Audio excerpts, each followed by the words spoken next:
I know.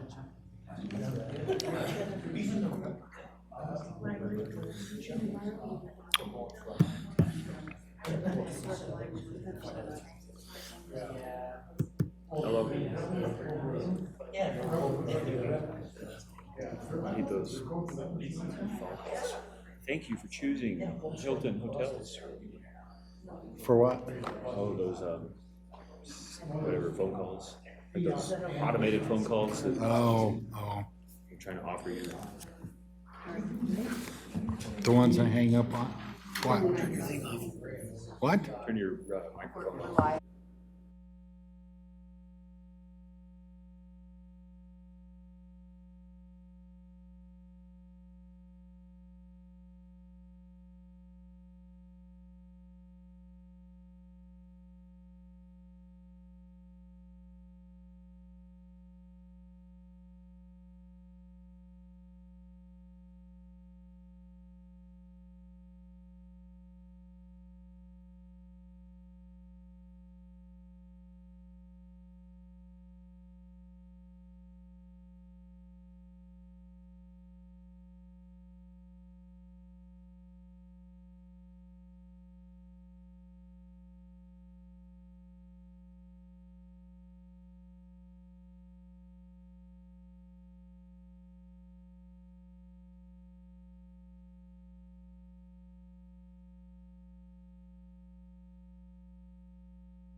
States of America and to the republic for which it stands, one nation, under God, indivisible, with liberty and justice for all.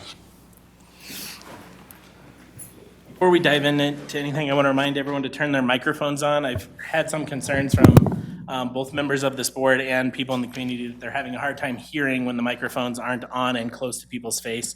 So I'd appreciate it if we all made sure our mics were on. And with that, roll call, please. Mayor Lofgren. Here. Mayor Pro Tem Ott. Trustee Counterman. Here. Trustee Doherty. Here. Trustee Jeffrey. Here. Trustee Morris. Here. Trustee Strzok. Present. Next item on the agenda is the approval of the agenda. And before we have a motion on that, I'll just note that we are going to move the census presentation to just after the financial update. So if I could have a motion to that effect, I'd appreciate Approve it. the agenda with the changes noted. Second. Motion and a second. All in favor, say aye. Aye. All opposed?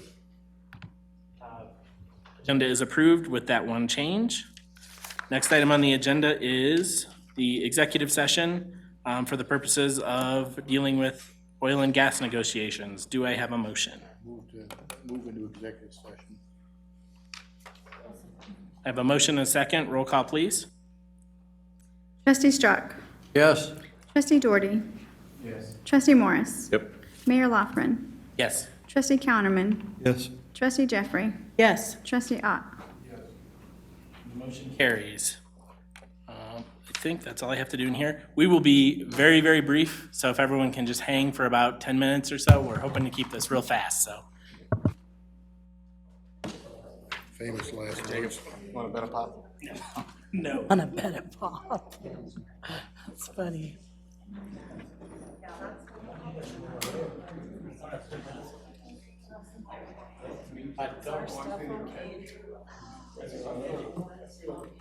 Police chief's here. Oh, yeah, when you get on the lake too like that, man. That's not covered that water?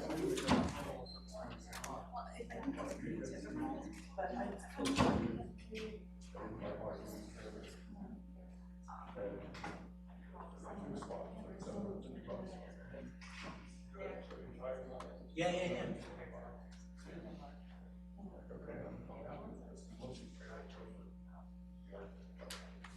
Oh, yeah.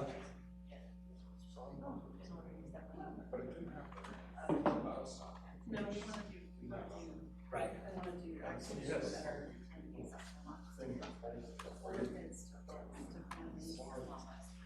Good ride.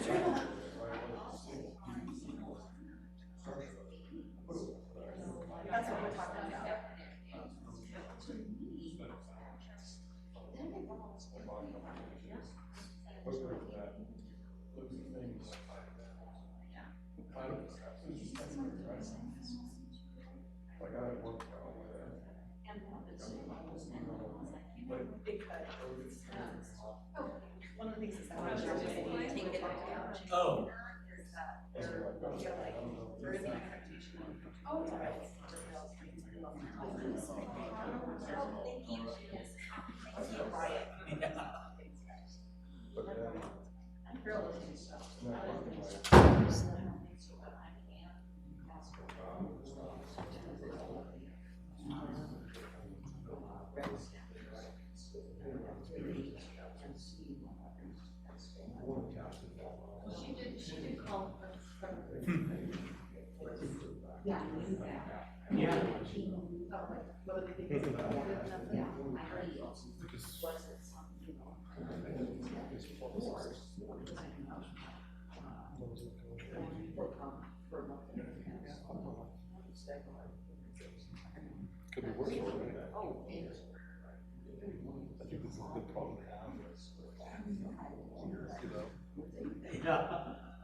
Is he great? I thought he would. Yeah, no, he's gonna be. Yeah. Is he having that? No. They're thinking that.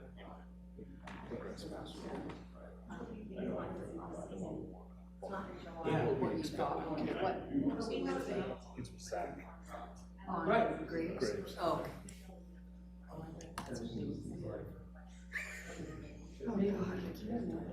No.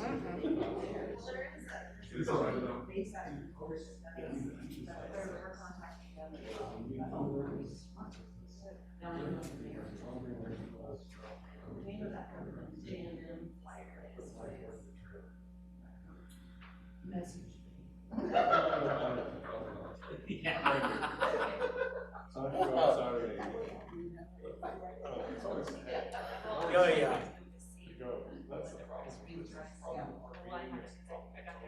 Oh, yeah. Always working on it. You're always working on it.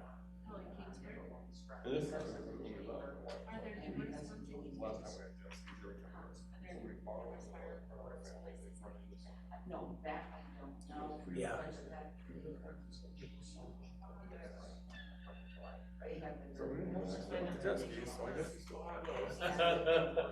That's something.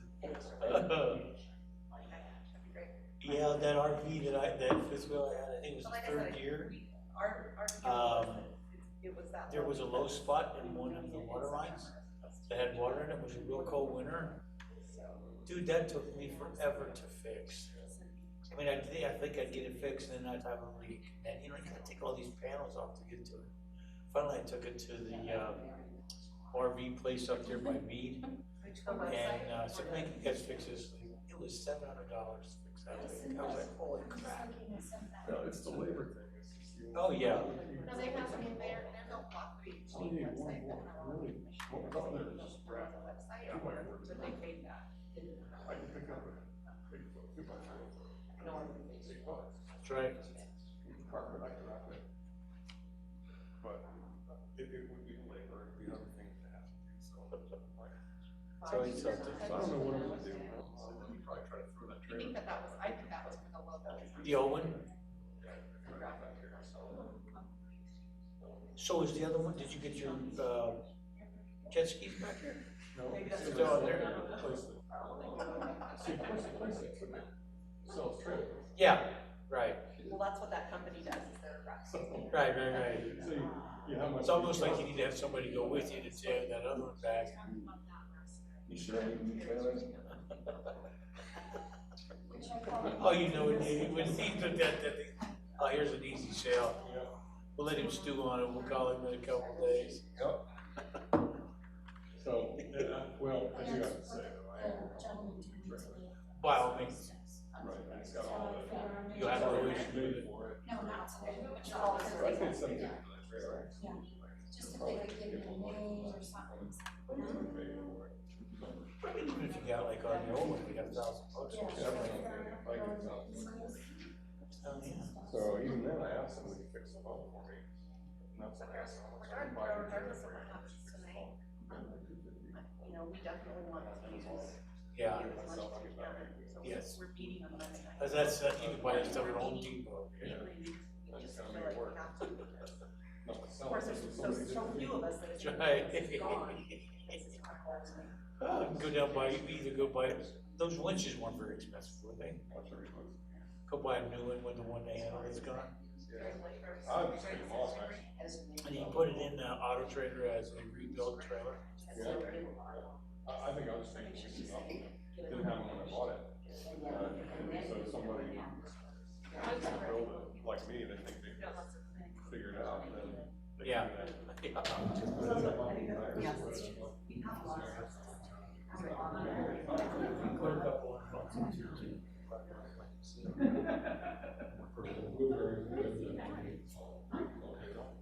Yeah, it takes a sale. That's the thing when you do this weekend. Then he's cleaning the mold and, after the ground, because it's I took his sticker off, said 2015, last time I said, but I did look when I watched it, I did take it. It's got a little bit canvas top, you know, that's the height of it. So I lifted it up, I lifted it off after a power line. There was a little bit of where the wind came into the back, but it's in some garage or anything, so it's not on the open. But not, yeah, but no animals, no nothing.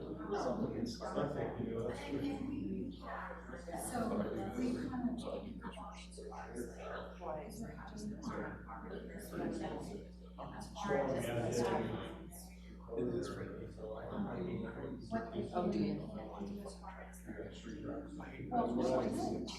my ATVs, my one ATV at the store outside my back in this cover. Other than the battery, just low and fell. I believe it's just because snow and you got my car board there. But as soon as it got get blows up, after a couple days, it's charged up. No. Johnson's Corner.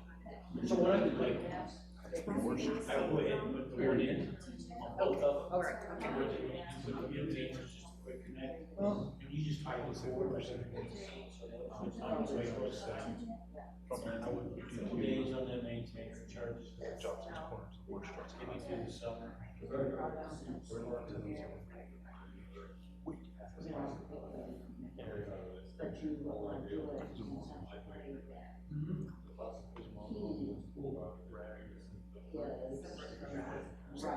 Yeah, right. Yeah. Yeah, my sister was a bookstore. That was probably 25 years ago.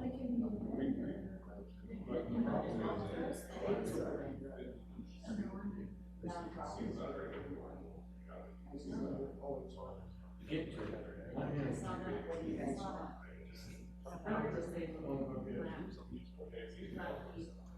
Yeah.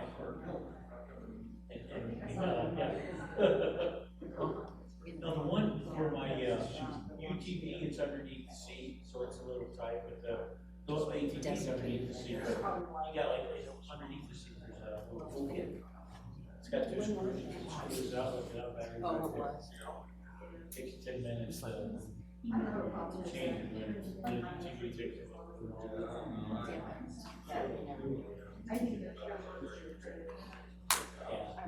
Yeah. So I was wondering if they do that, so that way it makes it hard for the average guy to work on stuff, so they can check me. Right. Yeah.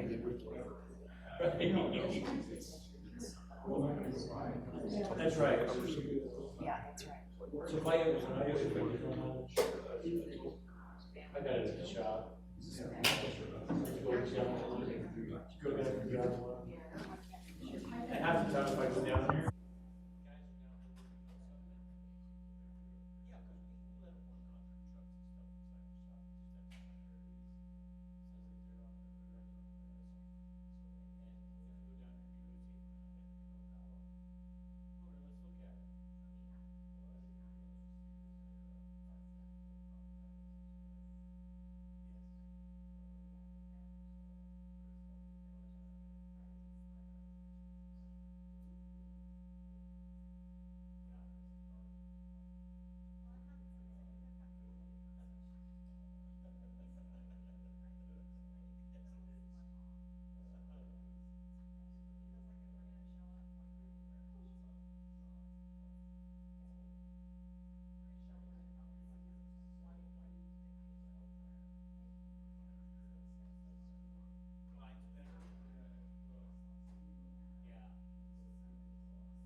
building houses out there, right? You only have 6 left. Well, there's plenty of room. You didn't? Yes. The developer's not being fast. What's wrong? Well, sold out. Wow, that's quick. How many did you guys sell out here that weekend? 50. Yes, you're gonna have to. About 49. And make sure you go. Not one? 50. You live in it?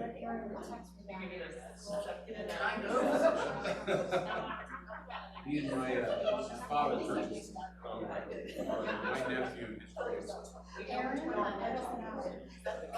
Family. Two people are talking together. How many houses? 111 right now. He's trying to get more water, isn't he? to do- Yeah, there's 2 more filings, north side and the west side, 100 each. You guys wanting to do that? Speaking of water, let's keep doing it. Yeah. Mark Yeah, us that's some some water. water, yeah. You guys are welcome. He's got, talked to him a couple weeks ago, he's like, I got 39 CPTs, I can do like from this corner to here. Yeah. So he's gonna start putting in that street. See, it's water. Water will stop growth. Water. In this state, they keep stopping dams, storage and power, they'll never be able to do it. There's not enough water. What is out there, it's really expensive. Oh, man. I remember when CBT was, well, since I've been in around this area, CBT was around, when we thought it was crazy, kind of, like $7,000. Yeah, when Brookfield started buying What it, do you Trish, think it is now? Probably about it was 30. it was $1,700 a unit of water. A couple months ago, I think it was 40. And I heard recently they were around 50. Yeah. When we started buying it, it was $1,700. Damn, I wish I'd bought more water. Me too. Just done for my own use, right? Yeah. Oh, yeah. So I can sell it. Just, Of course, I would never would have made it this far. just as an investment. Yeah, but I never would have held on. Well, I'd rather be around. Yeah, You that got was 7, it's worth 21, I'm selling it. That's pretty good. Like, you think 1,700, that would have been like 97, 96? To now, 50 grand? You would have never made an investment like that. 2003, when I remember, when I was. It was 7 grand, yeah.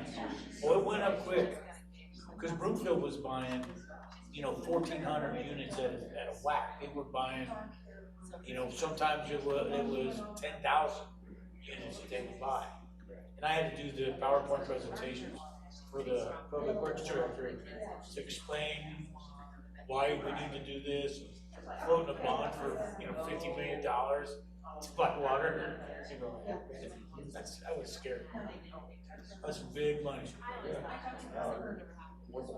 Well, heck, the interchange that they made out there at Flatirons, that was 106 days. Just for that interchange.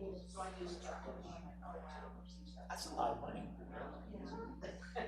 And then when the mall kind of took a dive south, they were having a hard time. But now they got all these blocks. Oh, yeah. Yeah, as long as you wanna go shopping in the Chinese gift shops, we're good to go. There's a lot of that stuff. Yeah. And they got Macy's and other stuff there. Big stuff. What's funny is where they built that mall is like from here to my truck away from Superior's wastewater plant.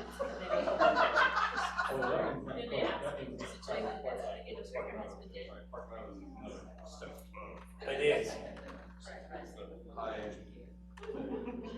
I guess, but it feels like when you're inside of it, it's pretty much the same mall. Yeah. All I need is a home computer. Yeah, right. Depot and a car, car parts. And a Walmart, but, yeah, but I can tell you, if you can't find what you're looking for, you go to Walmart. Yeah. Well, it depends. If it's hardware, go to Ace. Ace has got everything. Now, they charge you out to you. They all have what you're looking Depends for. on which Ace. The one here in Firestone, man, they got all kinds of stuff. It's a nice one. Well, when I was living in Eden, that one, they got stuff. Yeah, what's that guy's name? Sunny area. The guy, oh gosh, I think his name was Scott. Try to call for you to get him. his, wastewater plant. He was having some issues, so I said, well, I was taking my UTV up for service up in, Hall, so I said, well, look, I'll stop by after I drop it off. Yeah, so I gotta go by, and, man, it would look like crap. I said, damn, dude, what's been going on? Well, this has gone wrong, this has gone wrong, and we're just now getting it back. And the water going out, it looked like crap. I said, I got some chemical that you can use that'll help this up. He goes, really? I go, yeah. He goes, come down to the shop. I said, I'll give you 3 bags. And you try it. And if you like it, you can buy more. And he goes, well, how much is it a pound? I go, well, it's $3 a pound. Stuff's expensive. But it works. So he comes down, I give him 3 bags. He calls me 2 days later. He goes, I want a pallet of that stuff. I go, really? I go, because that's like $4,200, man. And he goes, he says, I got it in my chemical budget. I said, you need a PO? I said, something from the city manager, town manager. No. Well, Bloom, or Brett, he hired a guy that used to work for Alberts. What's his name? Richard Hopp. He works for the city of Greenwich. And Richard only goes by there once a month. And he trusts the town guys. That would not be a problem now, especially not even notice they got it there. I know it. Well, because you got Brett, you had to be long, negative thing or? No, Richard, he wanted, 6 months. he wanted to save $600 a month. So you're not now, I'm really concerned that we don't. That's okay. Richard's a good guy. I mean, I don't think he's Richard. I seen, right. I seen, what's his face, when they did that dedication to the 70 Ranch Reservoir, Gilbert and his son Gilbert.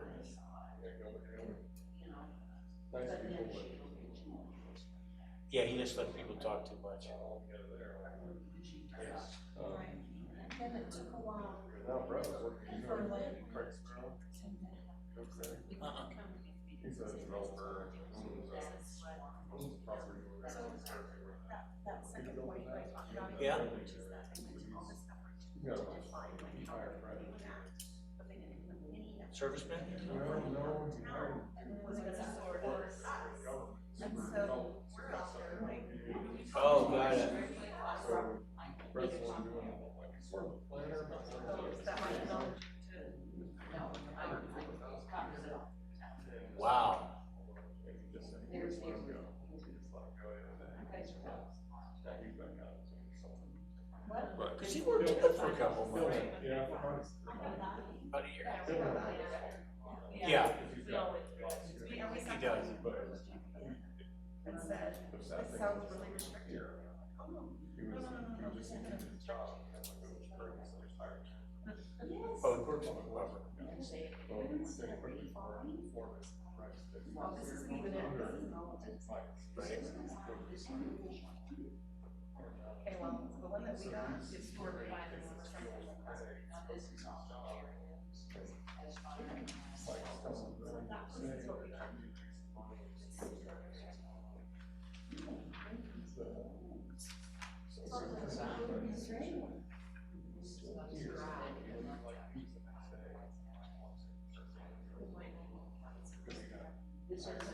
Or right. This here, this is what they gave.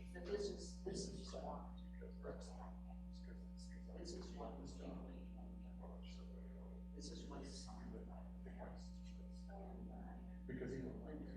The committee may adopt such bylaws for proper operation. Yeah. But that's not what happened. That answer asked. Right. Right. Last day.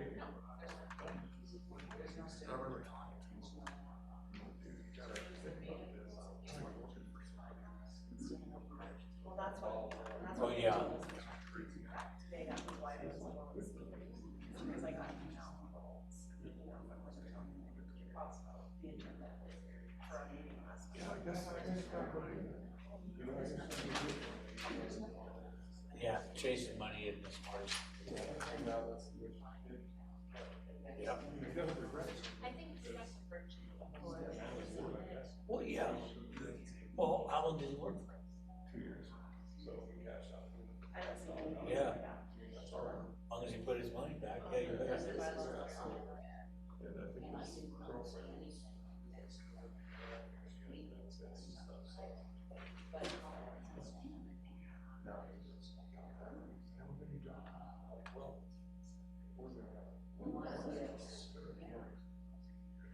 Yeah.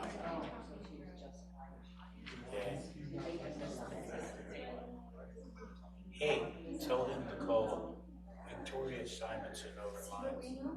They're looking for a public works director. Yeah. Have you called me? I'll give her number. Yeah.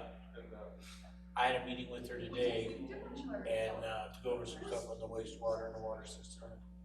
Some of the issues they got. She said, "Will we might have found?" Not real sure. I said, "Well, if it's not the one you want," I said, "You know, if you want me to, I'll get her." I said,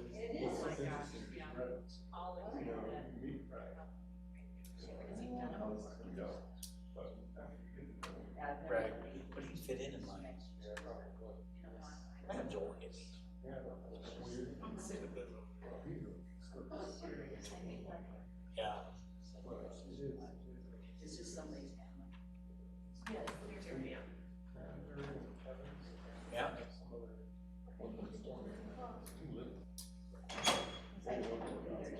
Yeah.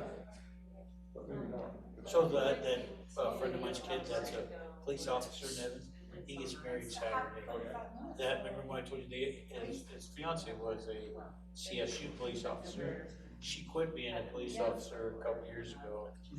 I never said what you said. That's not a good idea, but they figured it out themselves, that their schedules just weren't gonna work. So she went to school to be anesthetician or something, face, like makeup, things like that. And she's a real pretty girl. Yeah, so she went to school to do that. She works her own hours. They get married Saturday. Yeah. Here they come. Oh, of course. That was an exceptionally long 10 minutes. There was an attorney in the. Yeah. There were 2 attorneys in there, that's why. Three. Sort of. That's right. Caveat.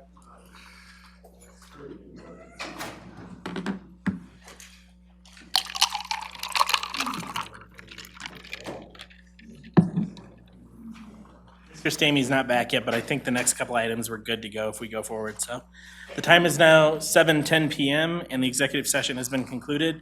For the record, if any person who participated in the executive session believes that any substantial discussion of any matters not included in the motion to go into executive session occurred during the executive session, or that any improper action occurred during the executive session in violation of the open meetings law, I ask that you state your concerns now. Seeing none, the next item on the agenda is audience business, and I did not have any slips from anyone. Is there anyone who wished to speak in audience business tonight? Okay, seeing none.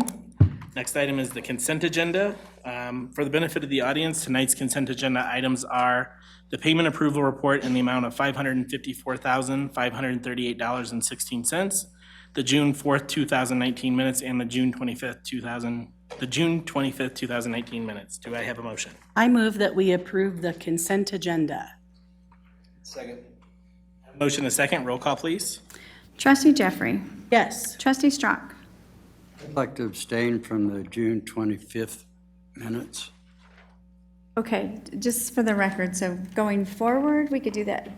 When you do an abstention, you just need to remove that from the consent agenda, and then the rest of the consent agenda items can be approved, and then you would approve those minutes that you want to pull out next, so.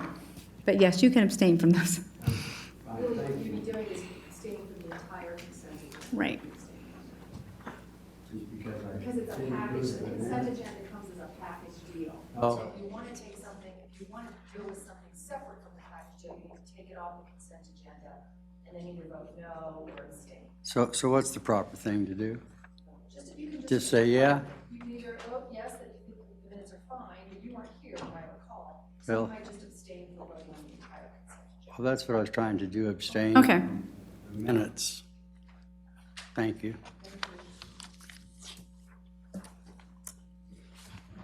Sorry, trustee Ott. Yes. Trustee Doherty. Yes. Trustee Morris. Approve. Mayor Lofgren. Yes. Trustee Counterman. Abstain. Okay, and the motion carries 5 yes, 0 no, 2 abstentions. Next item on the agenda is the financial update from Mr. Green.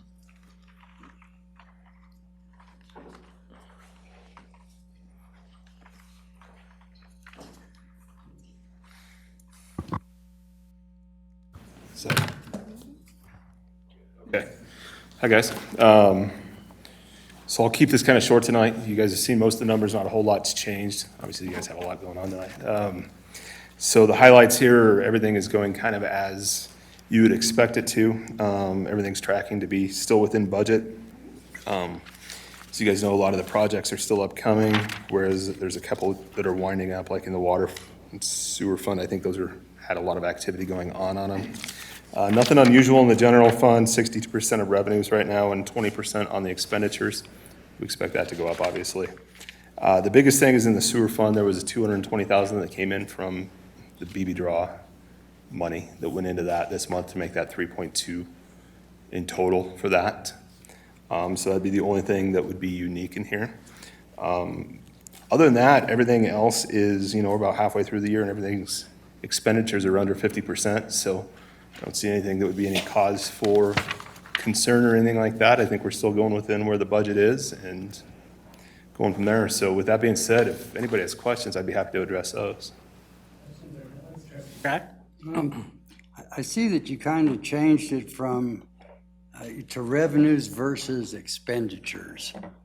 And that was somewhat confusing to me, whereas it used to be expenditures or revenues were above the expenditures. Yes. Why did you change that? No real reason. I can take it back if you want. Seems more confusing to me. Okay, so. fair enough. I'll put it back the way it was. I don't have real reason why. Just did. It says the same thing, but I'd certainly, next month it'll say it the old way. How's that sound? Okay. Okay, yeah. Thank you, sir. Next month it'll look like last month. Anything else? Trustee Morris? I have a quick question. Under the sewer fund revenues, there's a line item, less or minus the BB draw amount. 3.2 million year-to-date. Yes. Can you or staff remind me what that was about, please? So that was the money that came in from that BB draw. So they get the PIFs that come in from Brighton and from Lock Buoy, put some of them into there. They released that money back to the town in order to, I believe it was for the help build that. So it was money that was coming in from that. The reason I've broken it out separately is so that you guys can see that it's there, but you can also see it on a comparison basis year over year, looking at just operating expenditures, kind of like we did with the bond proceeds, so that you can really just have a apples to apples look at that. So it's not a subtraction, it's just a separate line item. Yeah. So if we look at where it says total revenue, that's 4.19, that 4196. Okay, so that's the total revenue the town has received in the sewer fund. But when we back out that 3.2 million, that shows you how much revenue the town has received from usage fees and the PIF fees that they've collected. Okay, thank So you. it's just simply removing the effect of that one item. I noticed a couple items were really high, like workman's comp, 187 and 225, and two accounts. Did we just have some claims, or what happened there? Definitely no claims. I'll have to look at those in more detail. I got the account numbers. It's 10-441-3080 and 50-423-3080. The workman's comp was at 187%. It was also high last year. And then the workman's comp and the other was 225. Do we need to adjust the budget to pay a workman's comp? No, what it probably is I'm gonna guess that there's, right offhand, that there's another department that's probably low. I will look at it and see, and just make sure to determine if it needs to be reallocated amongst all those based on the salaries. Okay, it looks like Chief impounds a lot of cars. He impounds were 1,215%. Impound. Those are not cars. Those are Impounded something. Animals, okay. All right. Well, yikers. And then the 5410, 5400 was at 1,560%. That's water, sewer, utilities.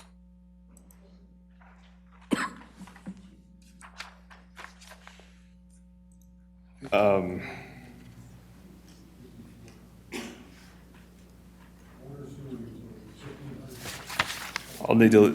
look at that as well, too. I just picked some numbers that really stood out.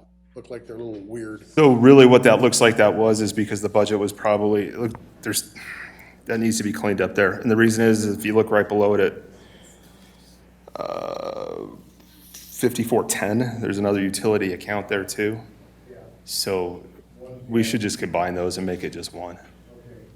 And then it'll be right where it needs to be. All right, it just looked a little weird in that. Yeah. Yeah, sometimes that's what we run into where the system's been around for a while, is that as people have added more and more accounts over the last 10, 15 years, however long it's been around, that they get duplicated and it creates confusion at times. Anyone else? Seeing nothing else, thank you for your update. Okay, thanks. The next item is the audit presentation from Fiscal Focus Partners. Go ahead and step forward. Good evening. Nice to see most of you again. For those of you that I haven't seen before, my name is Eric Barnes. I'm a partner with Fiscal Focus Partners. We do the audit for the town of Loch Buoy. And we did do our audit for 2018. Heather Pruitt, a senior manager at our firm, was in charge of the audit. She'll get up here when I'm done and just kind of tell you how the audit proceeded. Your report just keeps getting bigger and bigger and bigger. So sorry we didn't get to this to you a little earlier, but this is about a 60-page report now. It used to be about a 25-page report. They just keep adding accounting standards and more disclosures and more explanation about pensions and healthcare plans and that kind of thing. So it's a pretty big report. I know you didn't have time to get through it all between yesterday and today. When we're done, David, Steve, they know how to get a hold of me or Heather, and any of you are welcome to drop us an email, ask something over the phone if you have questions between now. This needs to be filed. If you don't ask for an extension, this needs to be filed by July 31st, so still a couple of weeks' time yet before it has to be filed with the state. So what we do as your auditors is we kind of evaluate your financial statements based on prior years and based on what we think is probably happening now. Develop a plan for how much testing of transactions we're going to do to gather evidence to support the amounts that are in your financial statements. Okay, we don't, as I say every year, we don't look at every transaction we test. We select items based on the accounts we're looking at that we think will give us the best indication as to whether the amounts are provable and if they're correct. So that's what we do, and then when we think we've gathered enough of appropriate audit evidence, we're ready to issue a report on your financial statements. And I'll just go over that real quickly. It's page, Roman numeral 1, 3 pages in, 3 or 4 pages in, behind the table, where our auditor's report starts. And what it states is that we did conduct an audit in accordance with generally accepted auditing principles or auditing standards, and that your financial statements, in our opinion, are a fair presentation in accordance with generally accepted accounting principles. and that there are no material misstatements in your financial statements. That's basically what this report says over the course of about 2 pages. It's a clean audit opinion, unmodified auditor's report, so that's what you're hoping to get, and that's what we're going to be issuing for your financial statements for 2018. Keep in mind, the report that we give is on the financials as of December 31, 2018. So anything we would talk about is at least 6 months old at this point. I know you look at numbers at every meeting. I just gathered evidence of that by watching David do his presentation and listen to questions. And it's important for a town like this it's important for every town or city that the board or the council stay involved, gets regular reporting of financial information, asks questions if there's things in there that you're not understanding or that may look something that's not expected. So we commend you for that. I'm just going to hit a couple of numbers. I'm not going to go through this thing page by page. At the end of 2018, you had cash in your government funds, which is your general fund and your lottery fund, and lottery fund's pretty small, but $2.8 million that was unrestricted, had $6.8 million total. Just under $4 million was restricted because it was still bond proceeds that had to be spent on capital improvements. So unrestricted was about $2.8 million, okay? You had current liabilities at the end of the year of $600,000. All right, so you see you had a good amount in cash to be able to support the payment of those current liabilities. You had $5.6 million in total liabilities for your government funds, and that includes the long-term debt, which is not currently payable. Then water and sewer fund, $11.6 million in unrestricted cash at the end of 2018. And you had $1.4 million in current liabilities and $2.8 million in total liabilities. So very healthy in terms of your enterprise funds. That's important. Obviously, you're constantly having to spend money on water plants, sewer plants, sources, that type of thing. So that was the combination of the water and sewer? Water and sewer, yeah. You had capital assets of $5 million, general capital assets. You had water and sewer capital assets of $23 million. That's net after accumulated depreciation. Had long-term debt, general government debt of $5.2 million, 4.3 of which you had just taken out in 2018, and another little over $900,000 from the 2012 bonds. Then water and sewer, you have $1.5 million left on the 2012 bonds, okay, the water bonds. Revenues, general fund revenue, $4.7 million. Expenditures were $4.2 million, so there was a little bit of cushion there. But you did pay out $1.3 million in settlement for the sale, which you had reserved. You had been reserving that for the last few years since that money came in, just in case you had to pay it back. Then your water and sewer, you had $6.9 million in revenue versus $3.7 million in expenses in 2018. A lot of your revenues in the form of new facility fees and that type of thing from new growth that you're receiving. That's a quick overview of the financials. The notes to your financials look pretty much like they have the last couple of years. There's an extra 6 or 7 pages in there because new accounting standard, in addition to your pension, your share of the net pension liabilities for FPPA and PARA is you have to report the same thing for the health care benefits for post-employment. Okay, so that's in here now too. So when you look at your financial statements, you're going to see lines in here that for net pension liability, OPEB, which stands for other post-employment benefits liability, that's all related to your share of underfunded pension state. Doesn't mean you have to come up with the money. You just, under generally accepted accounting principles, you have to report it in your financial statements. So, anything on what I've told you? I'm going to bring up Heather to talk about how the audit went, how it was working with your team up here and that type of thing. She'll talk for a couple minutes. Questions or comments?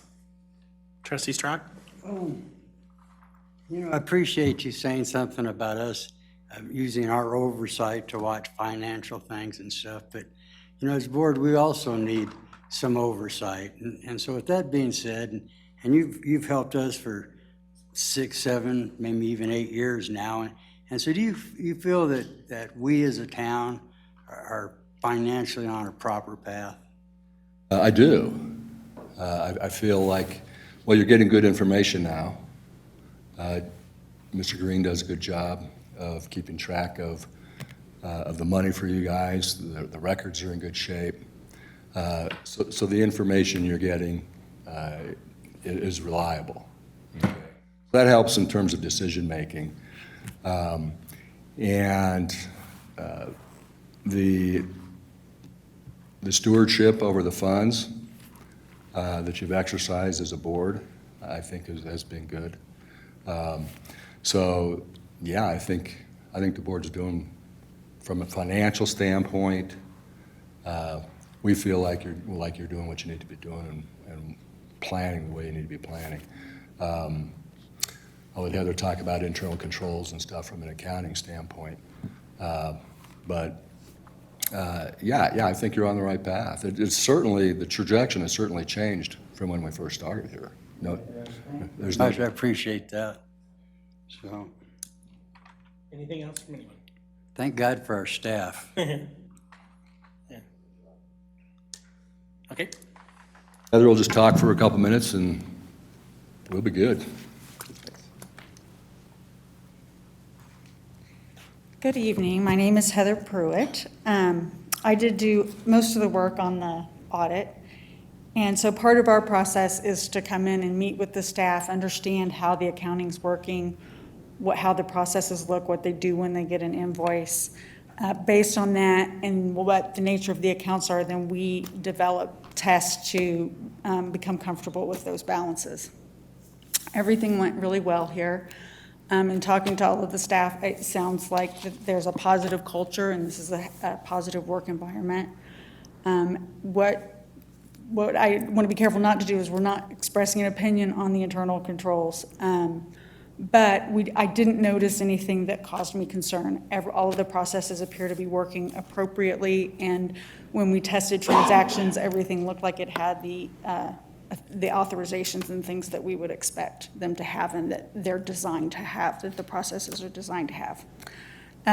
Everybody in management was great. They got me things as quickly as they could in a really timely fashion, and we didn't have any kind of disagreements with them. So overall, it was a positive audit. Everything looked really good. So. Questions or comments? Okay, go ahead, Trustee Conlon. So you meet with our staff and go through this completely?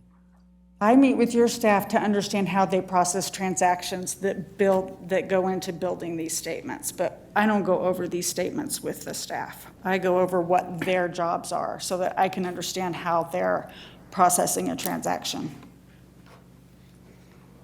Thank you. Anything else? Thank you. And with that, I suppose we need a motion to accept the audit, is that correct? I have a question. Yep, go ahead, Trustee Henman. Question for Mr. Stamey. Who on staff actually goes through this and scrutinizes this to look for any errors or anything that shouldn't be in there or needs to be in there? Send us their report and management letter, and Mr. Green and our staff internally look through this. I mean, we don't critique their audit. I mean, that's their work, and that's why they do their audit, is to critique the audit. Involved in looking at the audit and preparation. I can help you with that. So I'm very familiar with government accounting standards and the financial statements and what should not be in them. So I take over that role as going through there and making sure that there's something, because those financial statements are the town statements. They just put the opinion on them. So I go through there and make sure that there's nothing in there that I think is inappropriate, or that it's not missing something, and that I think it checks all the boxes from our standpoint. And so I guess I'm the voice on behalf of the town. Anybody else who has any input as far as that's, more than welcome to put it in, but I definitely go through them and read them and see and make sure and tie out numbers and kind of give it that second look. Thank you. Yep, you bet. Now I will entertain a motion. I move to accept the 2002 mulch. Second. A motion and a second. Roll call, please. Trustee Ott. Aye. Trustee Doherty. Yes. Trustee Strock. Yes. Trustee Morris. Aye. Mayor Lofgren. Yes. Trustee Jeffrey. Yes. Trustee Counterman. Yes. The audit is accepted unanimously. Thank you. Next up is the census presentation.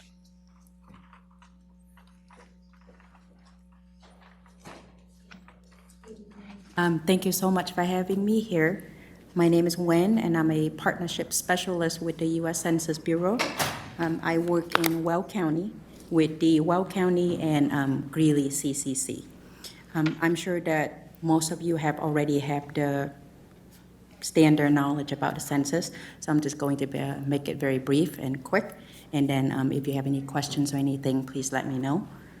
The census is mandated by the Constitution. It only happens once every 10 years. Why should we participate? The federal government uses census data to, there are a few reasons. It's everybody should participate because everybody counts. It's your civic duty. It's about redistricting. It's about fair representation, and it's about $675 billion that the federal government sends to the states. The Census Bureau reputation depends on keeping data safe. We take it very seriously.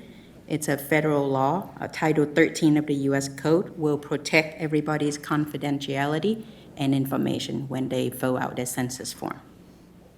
The information is only reported to the White House in statistical format only. How the 2020 census will invite everybody to respond.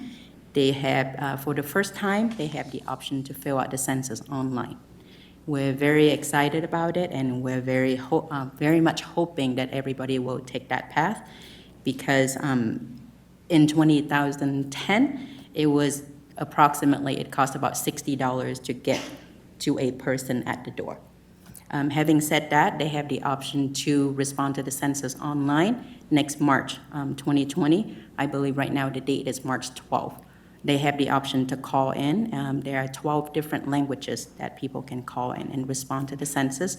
They can do it by mailing, and if they choose not to do any of those, then we will show up at the door, and that's what we're trying to avoid.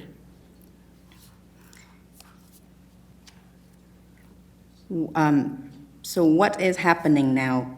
Tribal, state, local government are working with their community partners to form a CCC, that's a complete count committee, to promote and encourage response in their communities. The formation of all the CCCs is happening now in everywhere, in the country, state, local governments, everywhere. We invite the town of Lochbuie to join the movement and to make sure that everybody is counted. Another thing that I wanted to bring up also is that we are hiring lots and lots of employees, and so if there are events in the town, we would love to come and to set up a table and just let everybody know that we are hiring.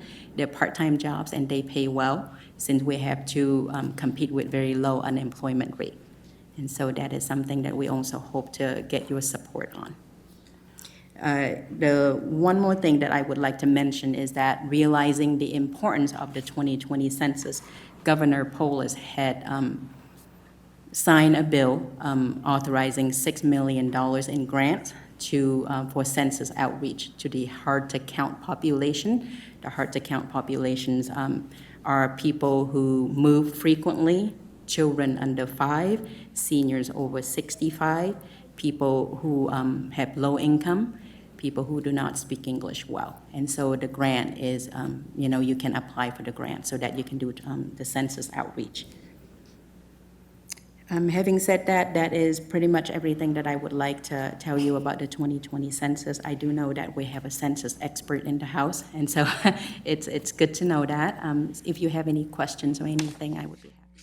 Yeah, before I turn to the board, I was just curious about the formation of a CCC and how we go about doing that, if we are interested in doing that. Absolutely. So what I would do is we would have the communities would come up with anybody that is interested in joining the CCC. We have, typically we look for a fair representation of the communities. So the arts, the nonprofit, businesses, local government, faith-based, everybody. And then what we do is we do a formation meeting, and I would come and speak to you, and we can do a brief meeting for about 30 minutes to an hour. And then once we have the CCC members formed, then I can do a training that takes a couple of hours. And then we can look at what the other cities are already doing in the state and sort of learn from them and then go about from there. Does that? We were interested in kind of being the founding member of that, reach out to you and then. Absolutely. I will be here. I am working in Weld County, and I am working already with the City of Greeley / Weld County CCC. And so I am happy to come back and to talk to anybody that is interested, answer questions. We have lots of resources that we can share with you. And that go ahead, sir. If we wanted to do one, you talked about getting different people from all over the community. Is that something, if we reach out to you and say, let's get this going, do you reach out to the faith-based and the business? I do not, because you know your town best. You know the businesses and the nonprofit and the libraries, the school districts, everybody. What they can do is, I am more than welcome to speak to anybody that is interested, and then at the meeting, we can kind of sort of explain, this is what you will be doing. We are not here to create more work for you all. I realize that everybody is very busy, but the CCC can be very effective in making sure that everybody is counted. And when we get the whole town together and everybody, you are the trusted leaders, you're the trusted voices in the community, they tend to listen to you more than to me, since they don't really know me. But I am happy to work with you and to provide resources and answer any questions or anything that you have. I had one more question before I turn to the board. I just want to verify our census forms being printed now without the citizenship question. Correct, sir. Questions from the board? Does the census have information from the last one to kind of show like how the town of Lochbuie responded? Because I know like you guys have to go out multiple times, or at least in the 2010, we had to go out multiple times to try to meet with people and try to get their census data. So do you guys kind of track that? Do you have like, the town of Lochbuie was really, really Absolutely. difficult. If, I don't know what it says, but if the town of Lochbuie in 2010 was one of the fastest ones to return most of theirs, I mean, does it really make sense for us to take some of that funding versus other areas that need it more? So I'd be interested to have that type of information on how well the town of Lochbuie kind of responded in the last 2010 census. That is a great question, and I'm very happy that you asked that. In the folder that I have given you, I had pulled some statistics on the town in 2010, and then in the folder, I gave you a lot of information, and I apologize, but if you just go onto census.gov/ROAM, ROAM, they have a very interactive map. You put in the town or the zip code, it goes down to the neighborhood, and you can see what's called a response score. And so you can tell, and this is just an example. Say if you pointed to Cherry Creek, the response rate is probably higher than 80%. So that's where we know, the Census Bureau knows that we don't need to focus our resources and money and time to make sure, because people are going to self-respond anyway. However, when I look at the town of Lochbuie, I think that there were quite a few areas that the response rate was only about 70% and the low 70%. So I really do see an opportunity for you to work with us to get everybody counted. And at the training, we will go into the map and we will play around and we will do quite a few things to explain to you how it works. And the data is really amazing. You can, like I said, I have done it to my neighborhood and they have the score and how many people self-respond. Does that answer your question? Thank you. Thank you. Trustee Strack? Tens of millions of dollars have been spent on this census to make it completely online, which leaves one to sit here and wonder, what about the rest of the people? So my question really is going to be, will there be a mail census that will go out? Absolutely, absolutely, sir. So we have thought of all of that. In addition to the internet, we are only promoting it because it's real-time data. It's very quick. You can see right away, once everybody start responding, what is the percentage. However, people have the option of calling in to speak to somebody to fill out the census. They can still do it by mail. And if they do not, then we will show up at the door. Now, in CCC, in the Complete Count Committee, we also partner with libraries. Somewhere that has a computer lab, we ask businesses through the CCC to offer the space and the time and resources so that people can come in and fill out the census. There are 10 questions, so it should not be, it shouldn't take long. And a lot of our partners are doing that. Libraries, trusted places where people feel safe that they can come in and they can fill out their census form. So does one have to call and request a mail form? No. So what we're going to do. Everybody? Thank you so much for asking. What we do is we send out a postcard very early next year, and we said the census is coming, please go online and fill out the form. And then we will send out several more. And then, if you don't answer, then we will send out the mailing form. In some areas, the mail will be sent. For an example, natural disasters. Say if there will be flooding or something like that. We have lots and lots of scientists working on those everywhere to make sure that everybody will have a way to respond to the census. And the senior is one of the hard-to-count population, and we really work on that. And through the CCC, we will make sure that everybody will be counted.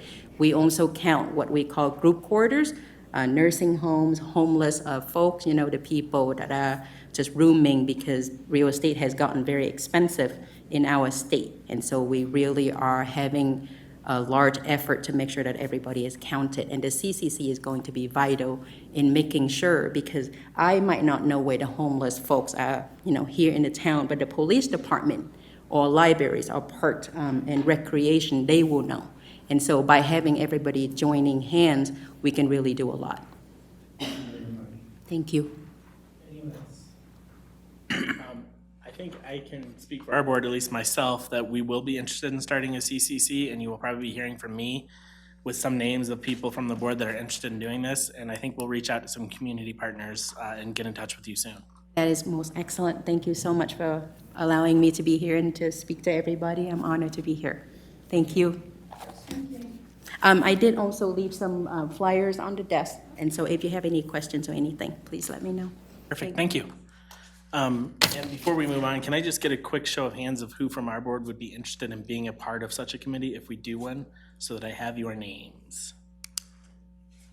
Okay.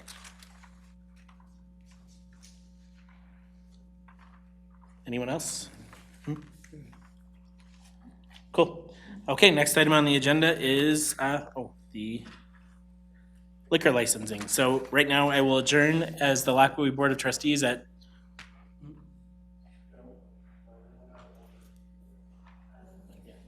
adjourn as the Lockwood Board of Trustees at 7:45 and convene as the Lockwood Liquor Licensing Authority at 7:45 for consideration of the liquor renewal application for Sandbox Bar and Grill. Clerk Blackston. Okay, we received the Sandbox Bar and Grill liquor license renewal on July 9th. The police department went out and did an inspection of their facility, and all went well, and the inspection is in your packet. We received all their fees and documentation, and everything looks good, so I would recommend that you approve the liquor license renewal for the Sandbox Bar and Grill. Questions or comments for Clerk Blackston? Need a motion? I move that we approve the Sandbox Bar and Grill liquor license renewal. Motion and second, roll call, please.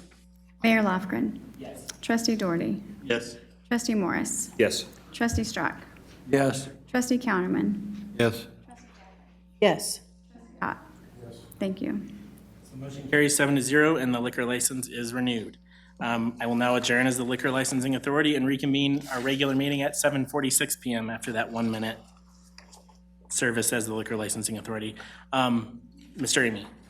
All right, tonight, we're bringing a proposal to you to amend the contract for hauling our biosolids. Previously, we were hauling liquid biosolids. Well, we were dewatering on site and then hauling cake. Now we have our own machine to make cake. So this addendum creates that difference because we were charged by the gallon previously. Now we're going to be charged by the wet ton. When you look at the difference, we should be saving somewhere around $80,000 a year by doing that. Questions or comments for Mr. Amy? Mr. Strack? Was that them hauling us, hauling the biosolids?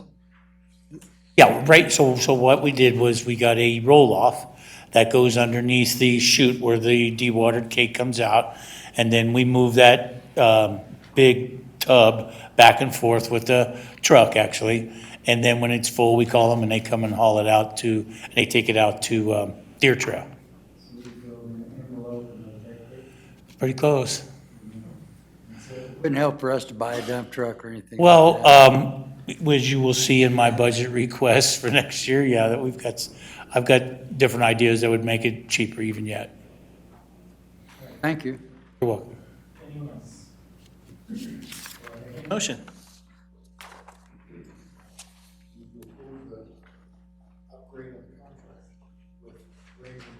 What's with Barry? It's with Veris. Veris Environmental. Second. My motion and second, roll call, please. Trustee Jeffrey. Yes. Trustee Counterman. Yes. Trustee Strack. Yes. Trustee Ott. Trustee Morris. Yes.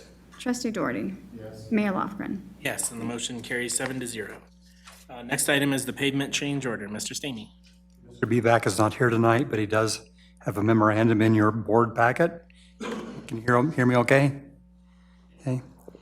So he has requested a change order in this contract to add some additional mastic patch grouting and installation on Freestone and Fletcher.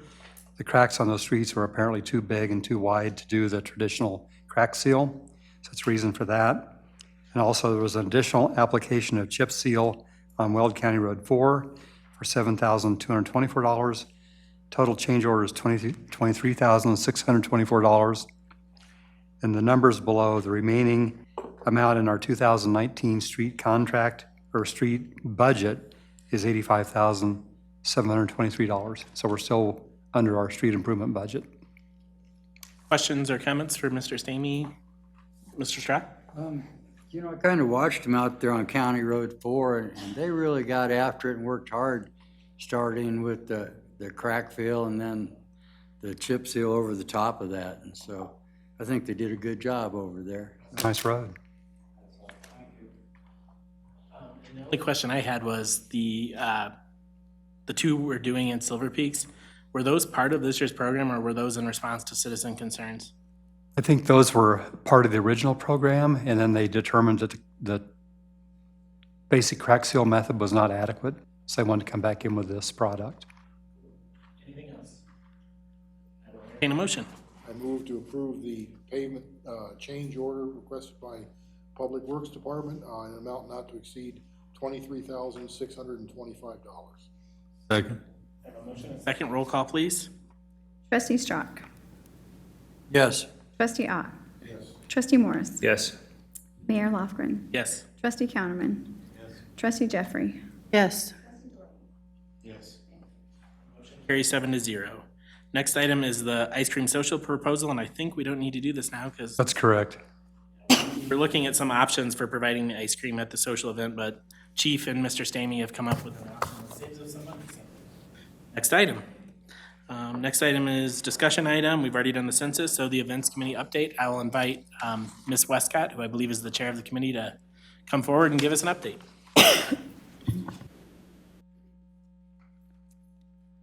Members of the Board of Trustees and town staff, thank you for giving me the opportunity to address you tonight. My goal in joining the event committee has been to be a contributing member of my town. I recognize and commend that same spirit in all of you. That's why it's difficult for me to stand in front of you tonight to say some hard things. But in order to make things better in the future, these things need to be talked about. I talk about them not to cast blame, but to come up with solutions. Despite the best efforts and hard work of the events committee, as we've attempted to move forward with the planning of this event, we have been stopped short time and time again. As a result, it's my belief that the committee does not currently have the ability to produce the Fall Festival as proposed. In my opinion, the reasons for this limited progress boil down to two factors. First, as the committee has dug into the details of planning, it's become increasingly clear that while each of us have good managerial skills and are hard workers, the simple fact is that none of us have direct experience in putting on a town-sponsored event with all of its accompanying rules, regulations, and logistical demands. We don't know the answers to many of our questions, and even scarier, we don't know what questions we should be asking that we aren't. That brings us to the second problem, which is that while the town spent a great deal of time and effort to define detailed, explicit, and written bylaws governing how the members of the committee would conduct their business, as far as I can tell, there was no real attention paid to defining the responsibilities of the town to the committee. As a result, we have struggled to get answers to our questions and to get action taken on our requests for assistance. While I know it was not anyone's intention, unfortunately, the committee now feels that we haven't received adequate support from the town to be able to produce the festival as proposed. On June 25th, I emailed Mayor Lofgren to make him aware of my concerns on these two issues and requested a meeting. On Friday, July 5th, the events committee met with Mayor Lofgren and Carol Ott as a representative of the Southeast Weld Chamber of Commerce. During that meeting, Carol suggested that the festival could be hosted by the chamber with the direction of the events committee as a way to resolve some of our concerns. Last night at the event committee's regularly scheduled Monday meeting, we spent quite a bit of time deconstructing the pros and cons of Carol Ott's offer to have the Southeast Weld Chamber host the Fall Festival. Following that discussion, a motion was made to request that a representative of the town government with knowledge and authority to speak for the town be present at every event committee meeting going forward as a way to bridge the gap in support we're perceiving. We feel that if we can't get that level of support from the town government, that our best option is to let the Chamber of Commerce host the event because they have experience in running this type of event and they are committed to getting quick answers and resolutions to our questions as they arise. To sum up, despite our best efforts, we see two options for moving forward with the festival as proposed. One, a commitment from the town government that someone will attend our weekly planning meeting to act as a liaison between the committee and the town. Or two, we allow the Southeast Weld Chamber to host the entire event with support from the event committee. And frankly, this option might be the best option. Ultimately, I know that we all want to be able to continue the traditions of the Fall Festival, and we're committed to making sure that this is done in the best possible way. In order to move forward, we need to address these issues head-on and make some important decisions. Thank you. Ms. Ott wanted to speak, so I think we'll let her speak before we have. It might be better to go ahead and discuss it first before you even bring me in. Well, I guess my concern is your name has been invoked as someone who has offered to host this event, so I think we want to hear from you first. Okay.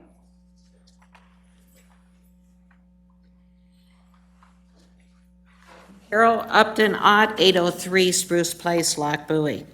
And I did approach the committee to see if they needed help with getting this underway.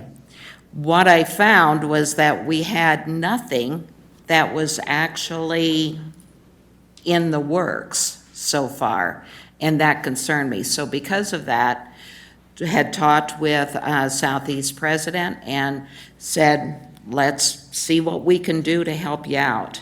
So we're willing to help out with your finances as well as getting commitments from other businesses, other areas, and getting this underway. Because at this point, I mean, we're nowhere.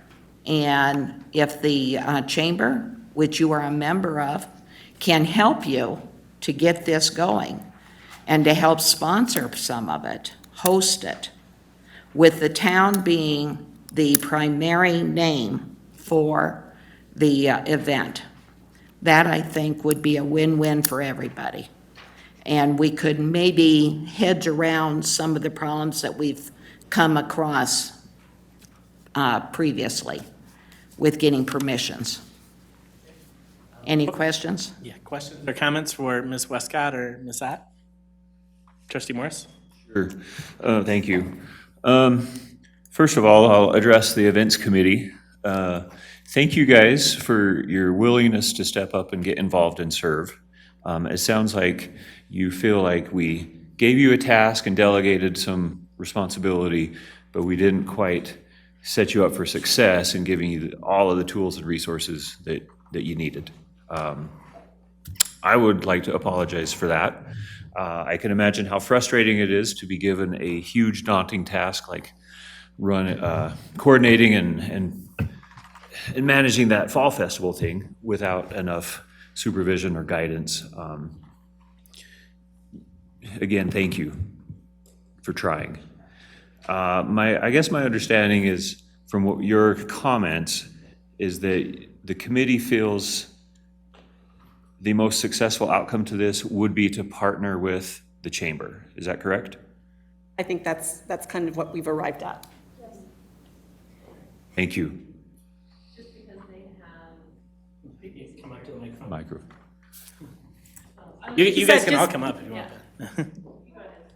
She just said and talking with Kara a little bit further, we just feel like she has some experience with it that we don't have, and she seems to be willing to share that with us. Okay, thank you. And then final question for the committee members is, are y'all interested in continuing to serve and be involved in, as we move forward with this events committee, learning together and learning how to better support it and empower you guys to do what you need to do? So I'm gonna speak for myself, and you guys can nod your heads or whatever, shake your heads. I really do feel like what I wanted to come tonight was to bring the bigger issue of, so there's the issue of the Fall Festival, but the bigger issue, which is that we really don't have any processes in place for communication and action liaison between the committee and the town. And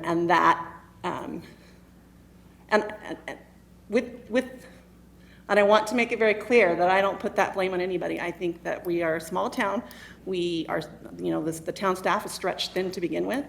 And so this is a huge thing, and just even asking someone just to work as a liaison in that capacity is asking a lot. So I don't know what the solution is, which is why I wanted to bring it up tonight. And then final comment is, I feel that our town, we need you guys, we need your committee, and I would hope that you all won't be so frustrated by this that you would want to continue and help us build this into a thriving organization. That's my goal as well. Thank you. Trustee Jeffrey? I would echo a lot of things that Mike said, but in addition, I can only imagine how difficult it was to come tonight with the words that you prepared and say that to all of us. I've been in those shoes before, and I found it to be, nerve-wracking and even a little bit intimidating. And that just reaffirms to me the vote of support I gave in placing you on the events committee. And I hope that you will continue to do the work. And I am very much in favor of figuring out what needs to be fixed so that you feel better supported and we bridge improved communication between the board and your committee. Scott? Please don't give up. I think I knew from the very beginning this is going to be really hard. Policy and practicality are not the same thing. You really need somebody that can say, when you hire a contractor, talk to one and say, yes, I'd like your service. You don't want to say, well, let me talk to Joe. I'll get back to you in 2 weeks. And in 3 weeks, if you don't hear from me, forget I ever called you. And you need that person to be on your side, to be able to say, yes, bring the balloons, and you need some supervision and some help. But more than anything, you need that go person from the town. And I'm not sure who that is or who it should be, and maybe this board has a good idea, but your hands have been tied since the very beginning, and I'm proud of what you've done tonight, so thank you. Trustee Counterman? Is there anything else that we can do other than appoint a liaison or get a liaison? Is there any other thing that we can do from our? I think, so in terms of the Fall Festival, I think that's, this suggestion about cooperating with the chamber is probably our best option. But in terms of going forward, the larger picture, I really think that defining processes, besides just the liaison, like who are we supposed to communicate with? What authority, what's the turnaround time? What's the best way to communicate? Those kind of things need to be, they need to be written down so that we know what we're supposed to be doing. I feel like one of the things that's gone on and that's taken so long is that it's like, I send an email to one person, they send me to somebody else, that person sends me to somebody else, and so I'm not sure, like, who am I supposed to be emailing, or is email really the right thing? Should I be coming in person? So all of that's just been trial and error trying to figure it out. Did that answer your question? I appreciate that. I think we should strive to try to develop that, and I will do my part towards that. I think I see Clerk Blackson. It seems like she wants to. Okay, I just saw you nodding and shaking your head. So, Trustee Yatt. If we do appoint a liaison to the events committee, that person has to have the authority to make a decision. It can't be something that you have to come back to the council and get their approval. Because that's what's screwing up this whole mess, is we have to delegate authority to somebody and say, here's what you do, you make the decision. I've run big dealerships. The owner would come to me and say, well, you made the decision. I said, yes, I did. Well, I had the authority, I needed to make the decision. Did you not like the decision? No, it's fine. I said, then leave me alone. So that's my attitude. If somebody needs to make the decision, we need to delegate somebody that can make the decision and get it done. I guess my concern with that is essentially what you're saying is we delegate one member of the board to speak for the board, and we don't do that in any other instance. Well, you have to make a decision on the basis of the town. What's good for the town. You got to trust somebody sooner or later. Where's Mr. Green? Trustee Doherty? Well, I guess since, our emails, especially if we do reply all, our open meeting and so forth, why can this not just be done through email? If you guys have things like that, it can be an email. Could it not be an email to the board? And does it have to be a formal vote? I guess my concern listening in is what kind of decisions do you think you need to be involved in? You got a budget. You're a policy-making board. You set a budget for the Fall Festival and for the event. You asked them to put on the Fall Festival, so you don't need them to come back and say, should we hire Joe's Balloon Tying or Rick's? Right? I guess maybe that's a question for you, is what authority are you looking for? If you have the budget, and you have some parameters that I think we've kind of discussed, what direction are you looking for from the board or decision? It feels to me like every time we have asked a question, it has resulted in that this turns out to be a legal question that has to be researched. And maybe that's just the type of questions that we're asking. I'm trying to think of a specific example. So for one thing, when we put together the budget, we just assumed that we would contract with someone to do a website, as that had been done the previous years. So we brought that up, and we're told in no uncertain terms that the town had to host the website for the Fall Festival on the town's website. And then there were all of these requirements about, what could we actually have on the website? Could we have, because one of the things we were seeing was that in sponsorship agreements, that we would put the logo of the sponsor up on the website, but that was a question that became a legal question. Can we actually put a logo for an individual business up on the website? And so it's those kind of, it just, my feeling is that everything gets overly complicated. And maybe it's, like I said, maybe it's just the kinds of questions we're asking. But I think my hope had been that when we came into this, that we'd give you the proposal, we'd say, here's the budget, you'd look at it and you'd say, yeah, that looks good. Now go and act with discretion. But that's not the way the town works, apparently, so. Trustee Strack? That's the way you should work. That's the way I should work? Ask forgiveness, not permission. Well, I think you That would should, be so much easier if we could just ignore all the rules and regulations. should know that, you know, you have that budget, but I think at the same point, you should know that if you make a mistake, the town would stand behind you. I know that may be a board decision too, but it seemed like the proper thing to do, especially when you're trying as hard as you are, especially being the first year you're trying to do this, and you know, you're kind of breaking trail through the snow by yourself right now, so I don't know what to say, you know. I appreciate your support. Not, you know, I think we'll be sitting here next year going, what did we do wrong? And we had the same problem then as we have now, so thank you. Maybe what we did wrong was running off the people that had run it for the past 3 years. Trustee Jeffrey? I know that when we approved the budget in June, I have the packet up right now, it says the town board must approve all contracts. Does that have to happen? I mean, is that a requirement? Because I understand how they feel their hands are tied. Like, we've budgeted this money, they have an idea of what they're going to spend. If we're allowed to give the autonomy to them, I'd like to see that happen. And I also would like to, you know, say if they feel like they will be more successful by choosing a partner with Southeast Weld, I sort of feel like that's why we put them on the committee, is to be able to do those things. So I guess I have kind of two thoughts for kind of the two solutions that you proposed. One is having a liaison from the board.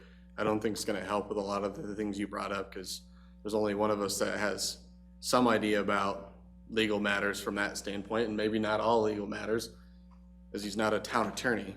I mean, not that he couldn't on a lot of things, but there's really only one person in this room that I personally would be comfortable with giving legal advice on behalf of the town, and that's our town attorney. That's it. There's not a person on this board, honestly, that I think can fill that role.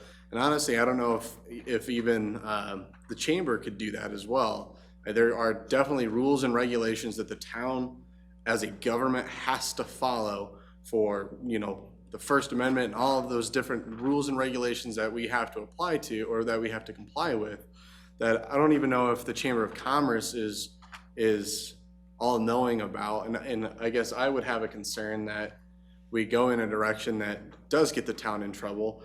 Because I do have concerns with you guys just moving forward and asking for forgiveness, because that could, and I'm not saying you guys would intentionally do it or anything like that, but there could be a decision that's made that puts the town in a pretty bad position, because we didn't think about it, and it, you know, we didn't think it would be an issue, but because we're a town, it is an issue. So I don't know if we get that from the chamber, and I don't think we get that from a liaison on the board.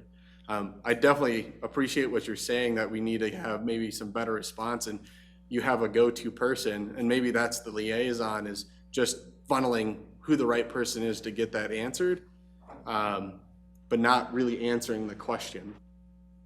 And maybe just to keep things rolling and kind of giving a direction. Because I think most of the people on the board, if you had a legal question, know that we need to forward that to Marine. Or, you know, if we wanted to block off a road, okay, we can send that over to Chief, because we've done that before and he's probably familiar with it. So I think at least we have a general idea on where it needs to go, and that we're not making the decision, but at least we can kind of funnel your questions to the right person quicker, but not giving the answer. I guess what I want to say is I understand the frustration, and I've talked to you about this numerous times, but the rules and regulations exist, and there's not really an easy way around them, except for maybe what you're proposing, which is working with the chamber. If they were to contract with the chamber or have the chamber host it, does that get them out of some of these? Well, I think there's still, I mean, it's still a problem if you want to look at every contract. I mean, I think that's the issue, because whether it's the chamber that's trying to spearhead it or your events committee, if they're hiring a balloon animal hire, I don't know what we call those guys.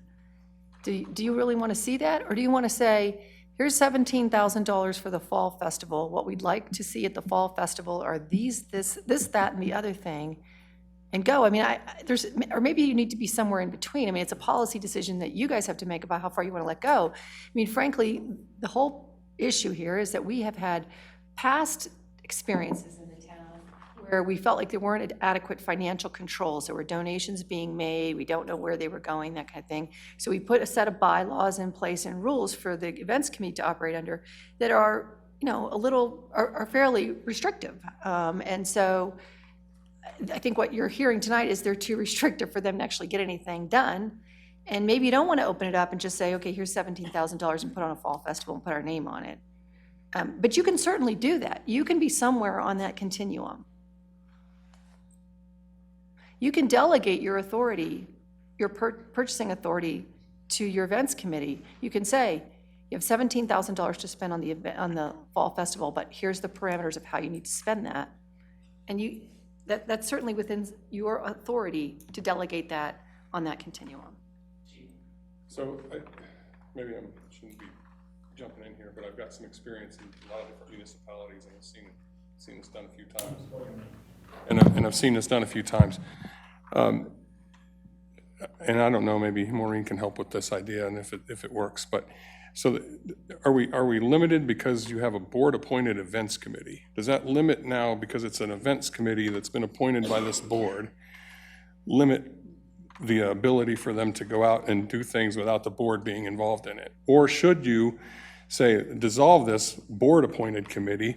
They can still be a community committee working with the Chamber of Commerce. The town board donates money, however much it is, to this events committee. They can do what they do. It's their event, right? I guess it's a community event, not necessarily the governmental event. That's a perfectly appropriate approach if that's an approach you're willing to take. And it takes them out from the need, whenever they have a meeting, to comply with the open meetings laws and all their records being public records. But you have to have some level of trust. Then you're just going to make a donation to this committee and they're going to put on a fall festival, which is perfectly fine. And I have seen that work in other communities. And if they're not happy with the way it's going, then the next time it comes around for funding, you adjust that. I guess I'll look at our committee and say, is that something you would even be? I'm seeing lots of nods head, but May looks a little more skeptical. No, what I wanted to say was just that I know that, just from conversations with you, that the financial transparency is a big issue for the board. And as we've talked about it, we've kind of been scratching our heads like, well, why wouldn't we do that? I don't understand why. Why wouldn't we be transparent? That just seems like good practice. I don't understand. So I understand that it's a big leap of faith, especially given that the board has been burned in the past. I don't really know what happened, but that's been my sense of it. But that is definitely something that we're committed to, is making sure that whatever we do, that we're transparent about it, that we're keeping records, that we're providing records and updates to the town regularly, to the board regularly, which I think, and maybe this is comforting to you to know, that's kind of what's been the holdup, is that at every step we're like, we're not sure about this, let's ask someone, rather than moving forward and asking permission or forgiveness later. We really have been following let's just do this, let's ask, and then we'll wait. So say, for instance, we lifted our next meeting, August 6th, we disband this committee and you guys go forth as Lac Bowie Events Committee, totally unrelated to the town. Are you feeling comfortable with working with the chamber that you guys could get a Fall Fest put together if we just cut you a check for $10,000 on the 6th? Yeah, we have a lot of plans, and I think in talking with Carol tonight, she has a lot of solutions. So that's. If we took the handcuffs off on August 6th, you guys are ready to rock and roll. Carol wants to say something. Okay, when we met on, what date was that, the 25th, whatever it was, one of the things that was stated very strongly, and Mayor Lofgren was at that meeting, and that was, we don't want to deal with the money, okay? We will do the vendors. We being the chamber. The chamber, of course. The vendors, the food vendors and the beer garden, to take care of that, to take that out of the responsibility of the town. And they are the committee that takes care of all the rest, including the money.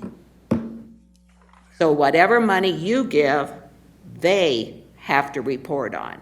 Whatever money that comes in from supporters, they have to report on how it was spent, how it was dealt with. Because I'm looking at this expense report that you guys got, and I know that half of it's a lie. What she's talking about is what Yeah. we put together last. So what you need is to be able to have real numbers, real people taking care of things that's going to report to the town and give a damn about what the town does.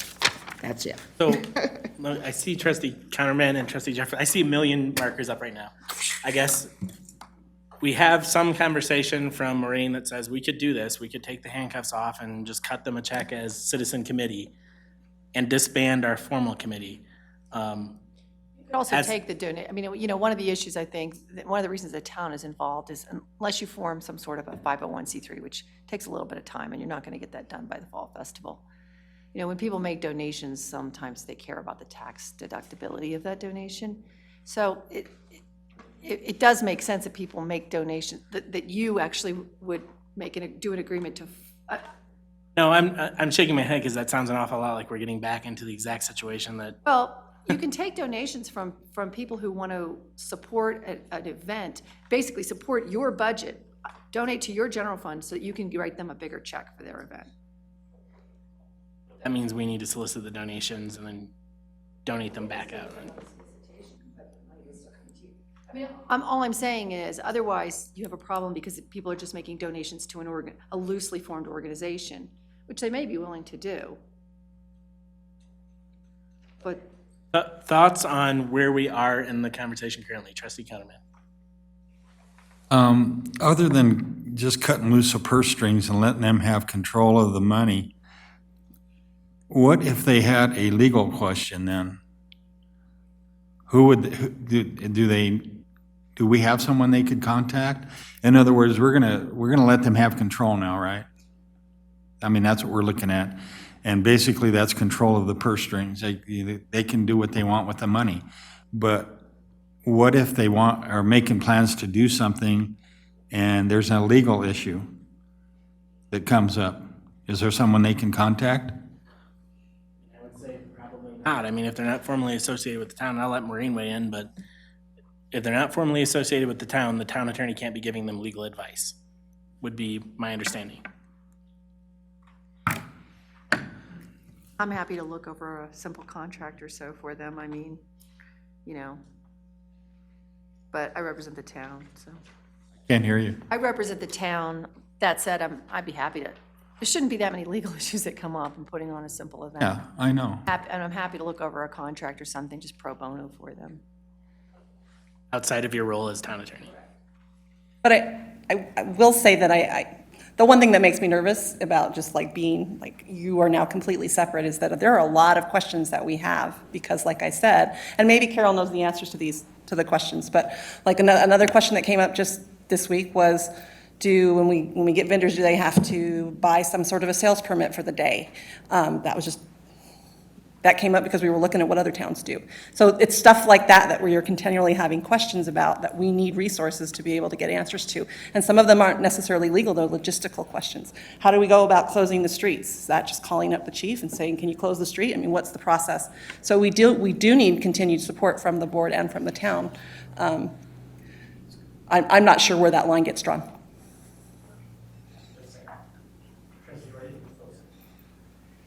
I think there would be actually quite a few more hoops to jump through if we had this split off from a financial standpoint, and having some of the legal questions answered, especially if let's say it grows and gets bigger and bigger. I think that could be really challenging. And personally, I think this is something that I think a lot of the board members have kind of wanted to help put on and be a town event. And I guess from my standpoint, I think it would be potentially good to just maybe modify kind of your guidelines that we've required to, I guess my thought is you guys came with a budget, we approved the budget. And I guess my thought is that's kind of the end of it. You guys have the budget, you need to stay within that budget unless you get additional money and things like that. I think we should set forth, you know, some parameters to make this a town event. But I think it would be good to have, I don't think having somebody, again, from the board at every one of your meetings to say yes, no. I don't think that's something that a lot of us would be comfortable with. But if you were able to email us or have a single point of contact on the board that they could then channel to the right person. So if you have a legal question, if you have a question about shutting down the street, we can at least get you in touch with the right person quicker and say, hey, this is for the Fall Fest. Can we take a look at this pretty quick or something like that to try to help expedite that? But I think splitting off, especially at this point, I think we're gonna have way more hoops to jump through, or you guys will have way more hoops to jump through to be able to get that done in time. And again, it would be my personal preference that we keep it as kind of a town event. It's something that we've been interested in doing, that we've had a third party do before. And I think a lot of the board wanted to really pull this in and have this really be a town sponsored event. And so I would definitely be interested in that, but doing what we can to make it work better for you guys.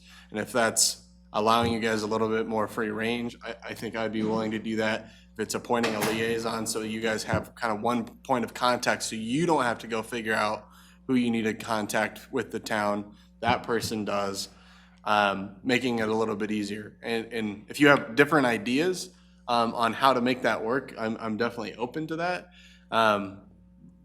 But at the end, I think I would prefer to stay with the town, and we can slacken up a little bit and make sure that we're also doing a better job to support you guys.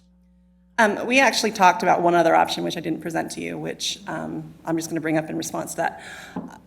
My feeling, not being an expert, is that if that's really what the town and the board want to see happen, then really the best option would be to hire an event planner to work either part-time or whatever, who's an official employee, who has access, is coming in during the day and has access to whoever she needs to have access to.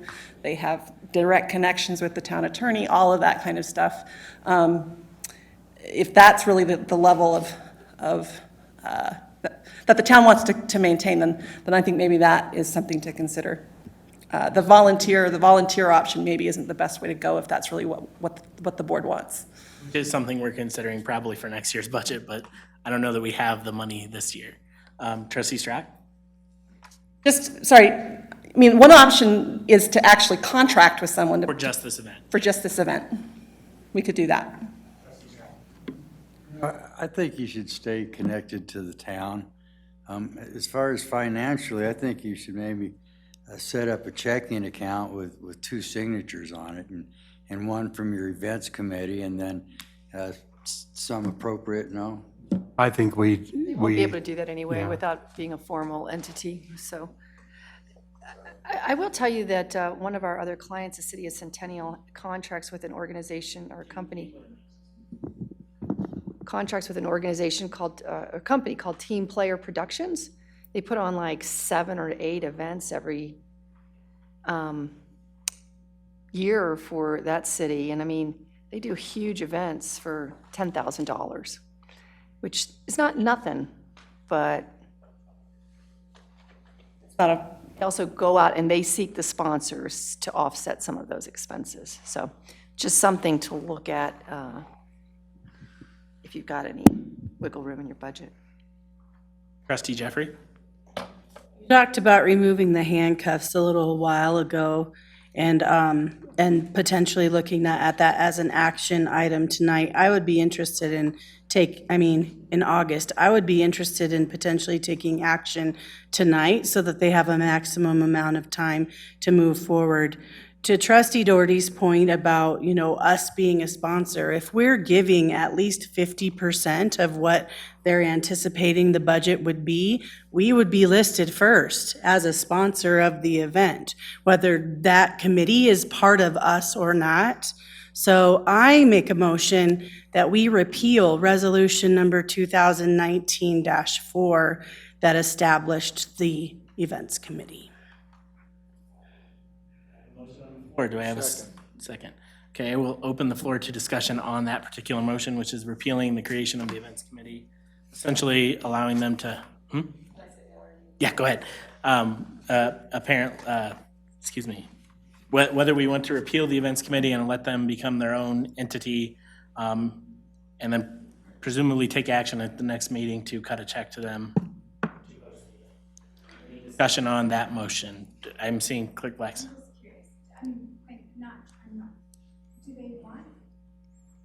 Will they take over if you repeal that? Saw nodding heads when we asked earlier.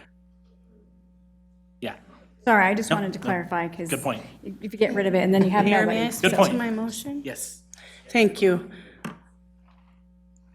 I'm all about empowering the people and trying to get more people involved. That's why why I do the things that I do. That's why I ran to be part of the board. If we don't empower them, we're pushing away people who came to us volunteering to help.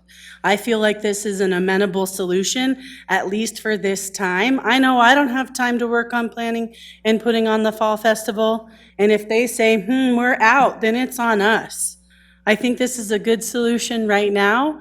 I think, again, because we would be donating a pretty big chunk of money, we would be listed as a sponsor, so our name and our, involvement in the community would still be out there, and I encourage other members of the board to support this motion. Thank you. So the only thing we do need to think about this, because they don't right now have they don't have an entity set up. Who would we be donating the money to? So, one of the things to think about would be setting yourselves up as a 501c3. You can set the organization up, call it the Lock Beauty Community Committee, whatever you want to call it. You can file articles of organization. Maybe this board would even authorize me to set them up with those organizing documents. Somebody has to file for 501c3 status, though, with the IRS. That's going to be really difficult to get here in a month or two. So the problem with doing it for this year is just that. You just going to give it to Mae Westcott individually? Sure am. And I'm sorry, I'm just trying to clarify so we don't set, and I appreciate that, please don't, but I'm just trying to make sure we don't set, they already feel frustrated, and I feel bad for that. I understand where they're coming from, but if we do this and we write that check to Mae Westcott, is she gonna get to pay taxes on that $10,000 that we give her? Is that really what is, and I don't know that that's a legal question for Maureen. I don't know how that works, because you're writing that to an individual. So and I just want to make sure they're aware of what responsibilities they Chamber's willing to potentially take- have. Okay. Yep. You have like 5 people talking at once. Okay. Can you finish your thought? Yeah, I just want to make sure, I guess I'm just asking to also protect them too as individuals. They were fortunate enough to come forward and be appointed to this events committee, and if we dissolve it, I guess I'm just worried about the legalities for them if we just write one of them a check and how that all works. So I just want to make sure that they're aware of what potential liabilities they would have as that, just an individual getting that or however it works. Do you have a response to that, Mr. Hahn? In terms of if we were to cut a check to an individual, if that creates any legal liabilities for the town or Yeah, for we'd the have to individual? 1099 that person. We have a motion on the floor, so discussion on the motion. Trustee Strack. Boy, this is gonna be a good one. Why don't you partner with the senior center? They're already an existing 501c. The senior center. They're already a nonprofit. No, all right, well. Okay, well. Anyway, it's just a silly suggestion. We are a 501 as the chamber. The chamber is, but you made a statement earlier, Ms. Ott, that you weren't willing, that you wanted to not take the money. No, we wanted them to take care of the money, but because of the situation of the town not being able to have a bank account that they can use and a web page and all of those things, that's where the chamber would be able to come in and help them with that. The chamber has to answer to the nation and to the town. about how the money's spent, as well as you do. I guess I just want to clarify. So are you saying the chamber would be willing to accept a $10,000 check from the town? It would have to come through us, but we would want them to administer that money. And in the end, everything be 1, 2, 3, 4. What was spent, what was not spent, what can improve, what can stay the same.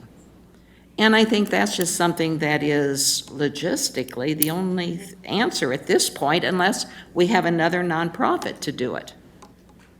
Morris? Thank you. Discussing the motion on the floor, I am reluctant to take any action or precipitous action at this point on this matter. We all are interested and we all want to support the committee and empower them and give them the tools that they need. I don't know that we know exactly what the best outcome or the best practice to do that is. There are municipalities all across the country of varying sizes, small, medium, and large, and different staff levels and stuff. I think that we should maybe do a little bit of recon or research and find out how do other municipalities make a town-sponsored committee or even an independent committee. How do we do this in the most effective way? Once we've done that research, come up with some options, and then we can discuss it and then select the one that fits best with us, with our committee who's dedicated to this and to what our town can realistically achieve. I guess my response to that would be, I agree 100% going forward. But we have 10 weeks to get a Fall Fest planned this year. Well, that was to address Trustee Jeffrey's motion on the floor. I'll comment about that. I think we should partner up with the chamber, have our committee partner with them, and then move forward with it. And not take any sudden action yet on how we structure and operate our committee. Okay. I'm not sure that gets them where they want to be. Having gone back and forth with May and the committee over the past 2 months, I can tell you what is the hang-up here. And Linda and I have felt their frustration and totally understand it, is that the structure, the rules and regulation of government, especially when we have such limited staff and their liaison is me, whose response to 90% of their questions is, let me talk to Linda, let me talk to Maureen, let me talk to Steve. That is making it incredibly cumbersome and virtually impossible to get this thing off the ground. And I think if we leave the structure in place, which honestly would be my preference if we can do the research you're talking about and figure out how the hell do we make this work, I would love to do that going forward. But I think Trustee Jeffrey's motion for this year might make the most sense. And then we go forward by cutting a $10,000 check to the chamber and telling them, we love the work you're doing, we're taking the handcuffs off, get this done, and we'll see if we can make something more formal that actually works in the future. And I think for that reason, I would support Trustee Jeffrey's motion. I second. We already got a second, so we're just discussing the motion on the floor. Any further comments? We have a motion, so at this point, I will call for a roll call. Trustee Morris. Yes, I'll support it. Trustee Counterman. Yes. Trustee Doherty. No. Trustee Jeffrey. Yes. Trustee Strock. Yes. Trustee Ott. Yes. Mayor Lofgren. Yes. And the motion carries. So resolution is repealed. We are taking the handcuffs off the committee. I think we would probably need. Yeah, I will. Trustee Jeffrey? I move that we donate $10,000 to the Southeast World Chamber of Commerce for purposes of supporting the Loch Buoy Fall Festival.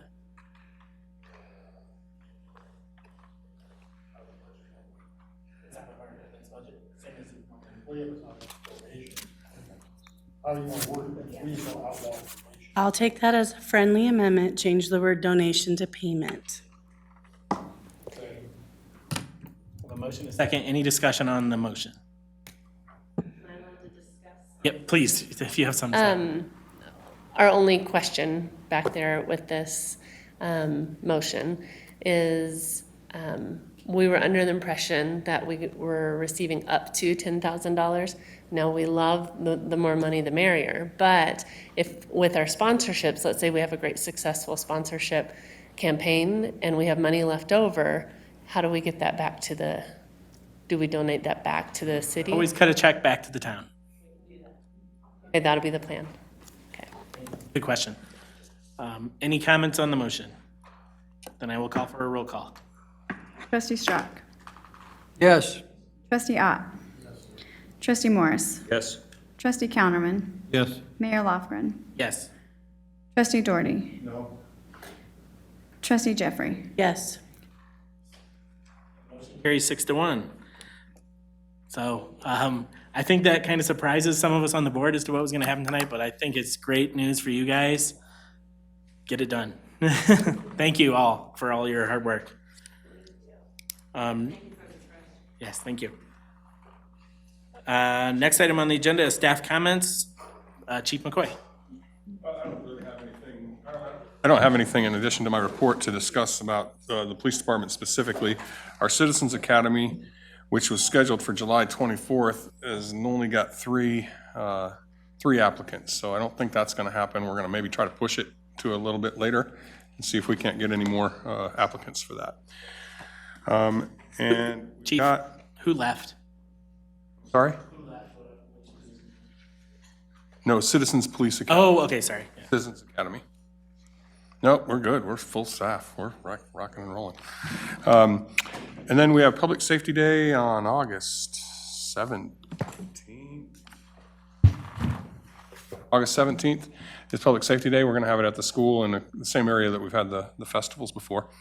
And so in the past, we've had United Powers always like to, we have our grill out there and we give away hot dogs to all the kids and everybody who comes. But they haven't shown an interest in that this year. I'm asking for any town board members that might want to do that, to be a part of this event, to be there to do that. And I think now because something new happened today, that we're also going to give away ice cream sandwiches that day because we have ice cream carts that we're going to purchase tomorrow because of your ice cream social. I found a couple of used ice cream carts which will allow put some dry ice in there and they'll hold the things. So since we have that, I think we're gonna do that as well. So anybody that's available, or I'd like to hear from anybody. Not today. August 17th. Is there going to be ice cream? There's going to be ice cream. I volunteer. It's in the morning. I don't remember exactly the time. I think it's at like 10 o'clock until 2. But I will back with you. Anybody who's interested in doing that, if you want to touch base with me, and I'll get you the times. So we just cook hot dogs through the day, give them out to anybody who comes in, and I think it might be an opportunity for you to have some outreach with citizens. So if you're interested in that, and that is all. Unless you have any questions. You'll have to excuse my naiveness, but I was wondering, do we furnish our police officers with their uniforms and their weapons? So we do not furnish them with their weapons. They purchase their own weapons. They have to have an approved caliber and an approved brand that we allow them to carry. Uniforms, we purchase 2 sets of uniforms when they get hired, plus a bulletproof vest, plus a coat. So an accompaniment of uniforms, I guess, is what I would say, when they get hired. And then they get $250 a year to maintain those uniforms and upgrade them when they need to. They do have to purchase all their own other equipment, leather gear, any other type of equipment that they want, holsters, all of that. So I guess it's a partnership, right? So, but then after they're hired, they get their $250 a year. That usually helps them buy whatever uniforms or equipment that they need after that. Thank you. You're welcome. Anything else for Chief? Do you provide ammunition for that? We provide the ammunition that they use in their weapon for duty ammo. So, as well as anything off duty. if they're carrying a secondary weapon or an off-duty weapon, because we don't want them carrying just off-brand things. They need to carry a specific type of ammo. For the update, Director Beback is not here. Mr. Amy. All right. Have an event. All right? That was good. I'm proud of you. You know, we couldn't be getting that UV system closer. Are you going to demonstrate your pride by cutting like a $3,000 check to them? Well, I gave her my card. I told her I'd be happy to donate. I'm just joking. But $3,000 would be a lot to ask my wife for. So we couldn't get that UV system soon enough because we've been having a lot of problems with the UV system down at the wastewater plant. But we've been doing our beautification project the last month, mowing and weed eating. I look at the guys' timesheets and they go, weed whacking, more weed whacking. So, and then they put like little stars on it. And we've had a few issues with some thunderstorms, nothing much, that we've had to come back in and reset the PLCs, the little computers. We did figure out what was wrong with well 6. There was a bad processor at the park that wasn't communicating to the well. So those parts have been ordered and we'll get that repaired. And then we've had some other just, startups down at the wastewater plant from all the new equipment. That's been a lot of fun. Things breaking where you didn't think they were gonna break, things getting clogged that required extraction of what we just approved that contract for.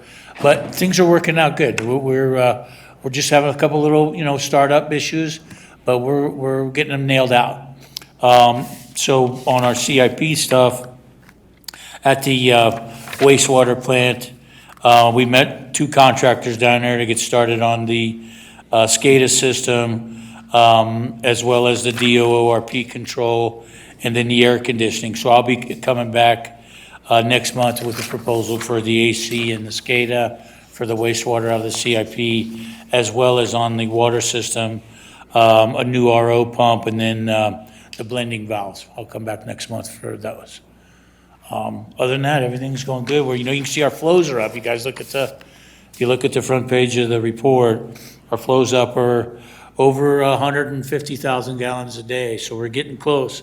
The master plan that we got budgeted for next year couldn't be coming at a more appropriate time. Once we get to 1.6 as a average daily month, then we'll be required to go into design. So the building and everything that's going on is showing up down at the wastewater plant. Yes, sir. I was kind of surprised at Brighton's flows. Seems like they're doing so much over there and their flows are consistently going down. Well, right now, that flow meter is acting up. Okay, we got a quote in to Steve to get to replace it. So that's been ongoing for a month, but once we get it in, by all means, it's gonna come up, but we're seeing more flow from Lochbuie as well, a lot more, which is good. Bring it on, right? I mean, those are tap fees. So I assume you're saying it's well-timed because it'll need to factor into our rates going forward. Are you anticipating that there's going to be a need for substantially increased sewer rates? Oh, no. I couldn't predict that with what limited knowledge we have right now, what we're gonna try to go with. We are signing up for an incentive program with the state because we actually do meet future requirements now, and we have met them for quite a while. Just because the way they designed that plant when it was built. So we got an application in to get into an incentive program that allows us to defer meeting those limits longer. All right, so I don't see us changing anything down there as far as process-wise that would cause an increase, but you got to recognize that we're going to spend a lot of money to expand it to handle just for capacity. The good news is, as far as future regs, we're kicking. We would meet anything that they could throw at us right now, even before they would put it in. So that's good planning. You're welcome. Administrator Stamey. Just a couple of updates. One item that's not in my staff report is that our water attorney has, you remember on the Lock Buoy Station agreement, we did the water resource credit agreement for the Fulton shares. So they are filing their application to change those to municipal use. And at our next meeting, we will have a resolution for the board to take action on to, it'll address 2 appropriations for exchange of water to United Diversion and also to appropriate return flows. So we'll have that resolution for you at the next board meeting. So that is in process, and that needs to be filed by the end of next month.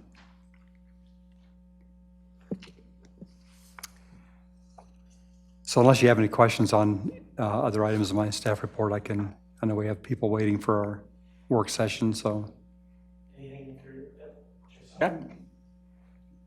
Has Silver Peaks East given you like a plan of what they plan to do with that marshy area yet? No, we had a pre-application meeting with our technical team and the Silver Peaks East team, and they received several comments regarding their resubmittal, and that has not been resubmitted. And that was expressed very firmly to them that that was an expectation of the board that that area be addressed satisfactorily. Thank you. Anyone else? Trustee Doherty? One question on Public Works, maybe. So I was just curious on the Public Works staff working on constructing the shooting range, and I know we kind of discussed this. I guess I kind of thought it might be odd timing. Like it's the summertime, they're generally really busy to begin with, versus putting this off until the winter where I think, they get a lot slower. I mean, we have to contract with an HOA to mow our lawns for us. So, I mean, if we're that busy, I think it's probably already underway because it says it's starting this week, but I guess I would have thought we could push that till, when they're slower, we don't have a County Road 2 going on. We don't have, sprinkler systems that we're needing to monitor, mowing and all of those things.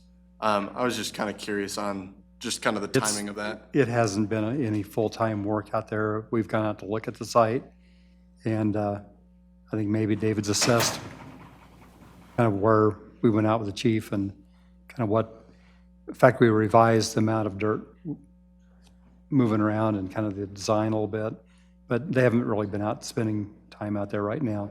And you're right, the other priorities are doing the road management and park. Yeah. That was my only question on that. I thought the timing just seemed odd versus like I said, pushing it to the winter where I think we slow down in Public Works quite a bit. Comment. Anything else? Thank you for your update. Any other staff updates? Clerk Blackson? Wanted to let you know that I did send the ordinance and all those things into the county, so we're working on the process of the election, and the petitions will be picked up on the 6th and returned on the 26th. So just wanted to let you know that I'm moving forward with that whole process. That's all I got. Chief, yeah.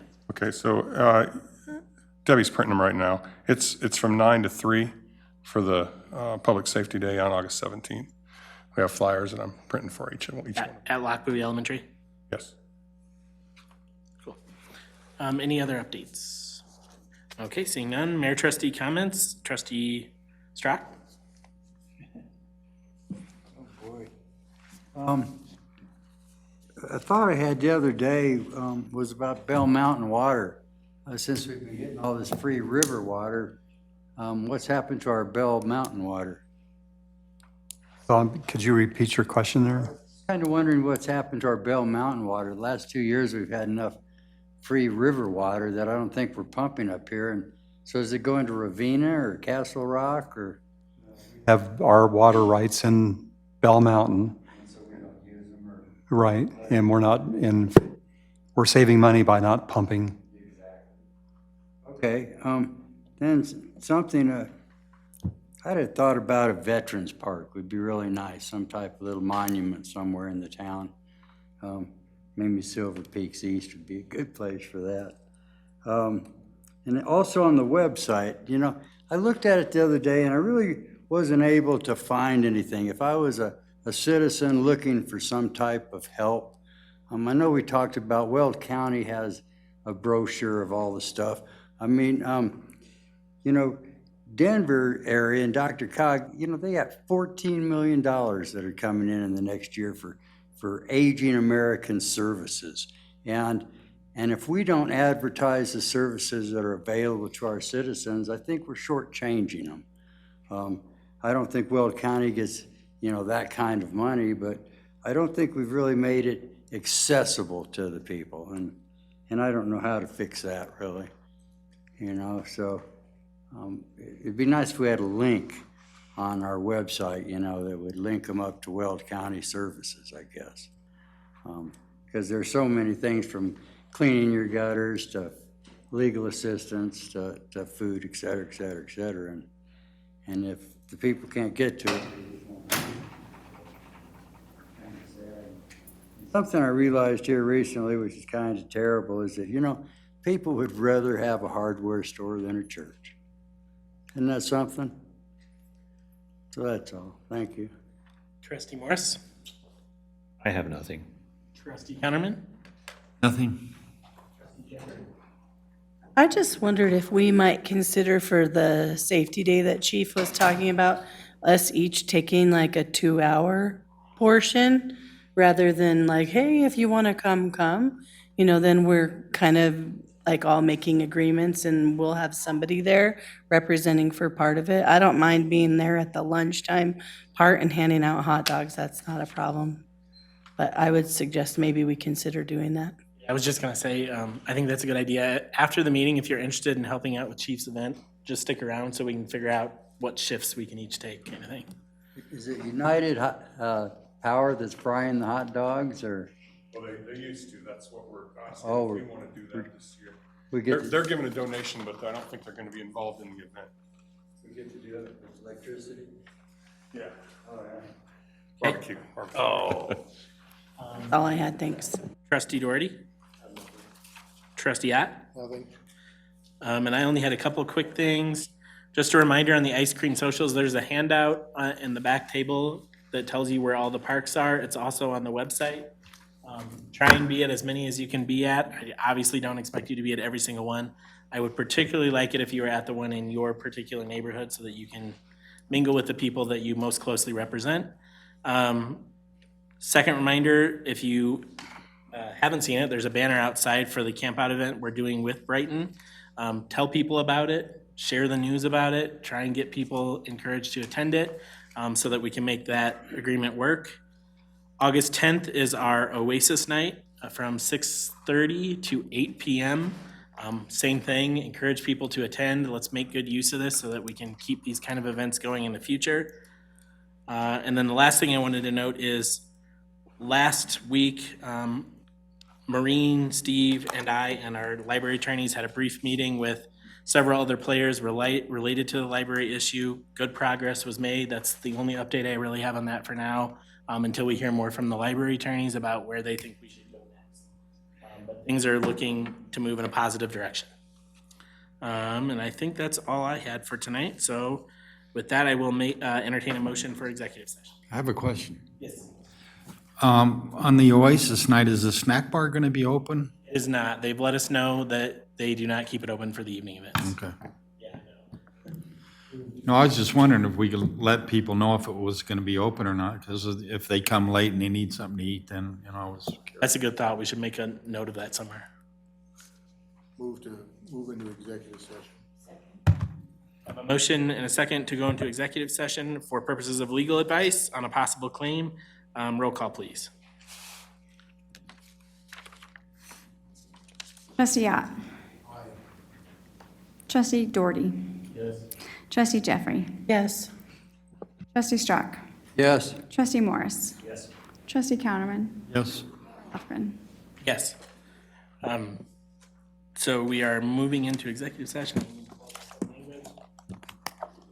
Gentlemen, this one really should be pretty short, I think. Okay, so we will go into our executive session.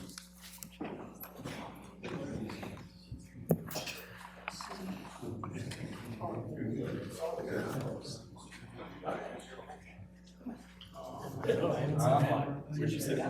about this.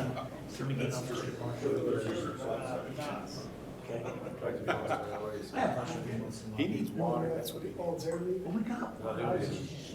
Speaking of myself. Yeah. So we got a 400 gallon Going around, on order. We'll scrub that well, and then you can move it over time. It's the construction water stuff there. That's what's good. I was training to say, wastewater up front. Easy to permit for dust control. 50,000 gallons a day.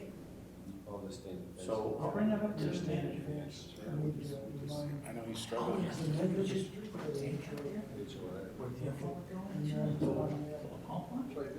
And then have a separate. I know, the only thing he needs is CBD. Yeah. That's only, it's almost better. Yeah, well, we got a water general in order too, so guys can come up to the water plant and get water as well. That's the stuff. Awesome. I'm working on it. I do my best. Just takes time, that's all. Yeah, it does. Have a good one. See you, buddy. I've got meetings in Denver.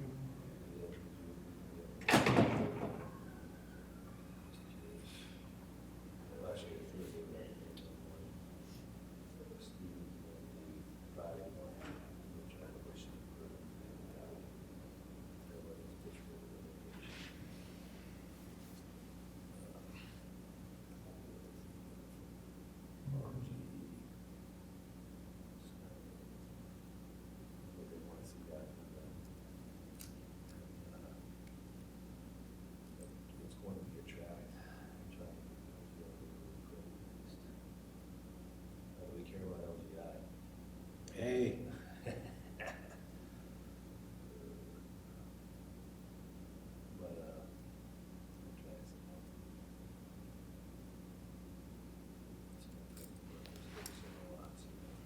So, hey, Mike, this is Charlie Foster. Charlie works with me and partner on. Nice to meet you. Nice to meet you. Yeah. No, oh, this is Eric Eckberg. This is Charlie Foster. Charlie, nice to meet you, Eric. Yeah, Your Charlie. name's familiar, what? What's your business? Development. Okay. I ran a home in the company for a long time there. In the homes. Yeah. Okay, that's Yeah. fine. I've been around for a while, obviously. Yeah. Oh, for this, oh, I think Brian found it. yeah, under, Right. under, Go to, when I first met you. Yeah. Oh, I When heard, saw you that I meeting, heard, I'm like, I know that guy. it was, yeah, I heard the American Homes for Rent. how are you guys doing up there? Going crazy? Yeah. Because I managed it, David was. Oh, yeah, Dave, I think David was connected to us. Yes, yeah. Just got plans back from you guys for Sorrento. I haven't seen him, but. His dad was the original guy on that. Oh, really? We had sidewalks going in Right. this last week. I'm actually gonna submit permits. Taylor Morrison. They did. Taylor plan Morrison, range. yeah, Really? but Taylor Morrison was gonna do it, he planned it for this, they dropped it. Sewers, Yeah. some sidewalks and stuff. They replanted. Dan got involved after. Where is that? It's right off of Highway 66 and So, 105. yeah, he Right. was North about Yeah. half a mile. Yeah, because that was one of the items that I wanted everybody to kind of be aware of, to start establish. It's like, you know, guys, it's starting to hit a little bit. I just talked to my buddy Scott. So I don't know if you know Fortress Framing. Charlie, Gary, The KB is called that. They're working out there here in houses. Please don't tell me that. Yeah, I'm old. I just heard it this week. Yeah. And you're gonna see that Oh, yeah. from every builder. KB a little bit sooner than everybody, just because their year end ends in November. Okay. So they've got to hit year end by November. So The rest nice. of us don't have to do it till December. So within 30 days. I don't know. I've got. Interesting. They allow Huh. a bunch of administrative stuff there. I heard that Veterans this is Greenville. pseudo retired, come back part-time or something. Well, I don't know.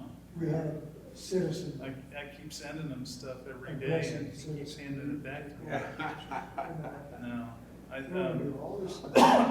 no, Friday's his last day. Oh, really? This Friday? Yeah. Tournaments are up in May.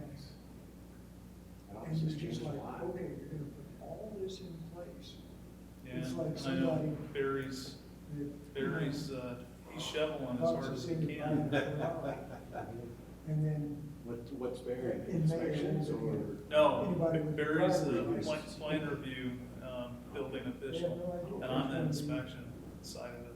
Oh, okay, so you just manage all the inspectors and inspection But stuff. there'd be all this stuff. Trying to talk us into just keeping it kind of. Yeah, I did it for a long time,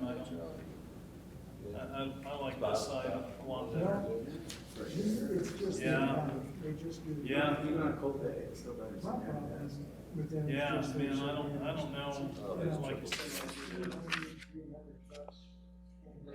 just plain for a year. I did, like 12 years where I did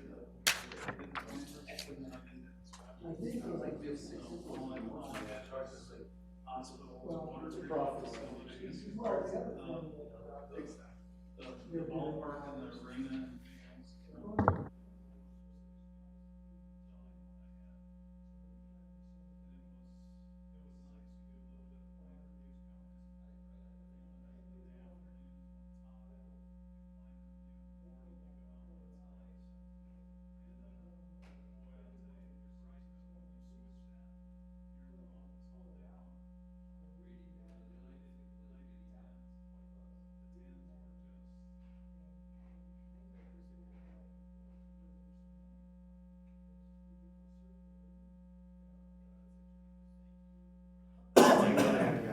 I know that Yeah. I do this, and I just haven't bothered with it. Way too many years, because that's really not my I don't know, that's, main source of income, it's just something I've done. yeah, like I said, I did it for 3 years, and I said, I'm done. I'm done, it was. It's nice now, processing is going to be checked out there, and it's electronic. It's a really big touch that. Well, and you remember after he, Yeah. Yeah, so, you know, to do those jobs. so I'll get, mostly on the commercial side, but I'll get where You're not lying. there's problems or revisions or something that, you know, we have to deal with. Where I just think. Send them to me. Try to Do what we, PDFs, and review them, stamp them, the whole 9 yards, and send them back. You guys go, this is so nice. It's so much better. Yeah. Yeah, it was, I had a little monitor, single, and I finally said, I can't do this anymore. I had to put a couple big monitors up and they, you know, do that. You either have to have the right equipment, you can't, you know, we're looking at those little small screens, it doesn't work. But, yeah. Couple nights for you, screw it over here. That are already there. And well, I've got a couple of 32s. Yeah, and it's, I guess it's that big, but for you guys, you know, that's the one that really, I noticed we have to take it in and run it through, run the paper, it takes forever. So, Well, I like my buddy Ross, probably Ross. He tells me next week, I was actually not telling him. He goes, hey, I'd like to play that on the inspection. Oh, that doesn't matter. Probably like a green, it was a shear inspection, plans for the biggest ones. oh, no. But now, I mean, I can just go to the city, get a PDF, print it last week. Speaking of that, It's so much nicer. I did, ridiculous cross section on that. trying to think of But They who it want a was. bigger cross I went out with one of the guys that had me go out and, the field guy Or had everything on his tablet. You know, Do you? in the future. That's good for your Now, guys. it's gonna be a long Yeah. Whatever you time staff before give us in PDF, the goes right into our iPads. That's great. Yeah, cause, 4 lanes of pavement. cause we got out, we were doing some discussion. Going east. And the Four guy lanes said, going do you have a east. state Yeah. plans here? He said, I got You them. can put it off. Going east. He goes, that way I don't have to run back to the office and grab them. And I said, all I need to do is see that one little area, some trusses or something. You got the It was a mile of piece of frontage cake. right there. And I thought, you know, that's nice. Now, I did About 4 a, lanes of pavement going east. And it's all gonna narrow I back did down a- to 1 lane once it goes At to east of both, Buckley. It was a at both hospital. E47, well, Buckley, E47. 7-story, The bridge. and they going had over. on every floor, they had a, and they look like those, I-76 those, So it tool would be containers. one lane. But they have a 43-inch monitor I might just call them. and Say, a listen, you guys computer, can see where it is. and everything's, and It should have been plan review table. 2 hours So, yeah, conversation. they open it up, fire it up, and it was so nice because they had a program that I could get into. And I could highlight areas, By there sign it today. off. We've got it fenced off. So I had a stamp on there and save it. Fenced off the Nobody power can box? mess with it. Well, they've And got. it's nice for them because they can see in real It's a time. fence on the Yeah, right. he's already signed this off. and- Where they're breaking their own. We've got a couple questions there, yeah. I need to go by there. Hensel Phelps. I'll go by there maybe And Friday. I'd never had that system before, and it was incredible, but I know that they had a ton of money. But it was a long time hospital with Buffalo too, Run, so, huh? This one's three. yeah. They got their Yeah. money. It's 6 years now. But, yeah, I mean, 2016. Well, they probably just throw that right into the cost. Yeah. And you know how they do this. It costs less. The project We did manager the on whole that, front, you run know, here he and the said, front nine. anytime you wanna, We've he's got like, you guys the need to north take half, stuff. the north of Gulf. Yeah, the north He half. said, I The can union's cut got the south. We're side. yeah, we're 112. And that way you can see what you've signed off and you have your own records. And it's just like, wow, the technology, and this was, the guy that I was working with. Sorry for the long meeting. Oh, Got kid. added. Yeah, That kid. already decided to It's do. like, oh, I get it. Follow I thought you were just trying to wear us down. No, we're worn out.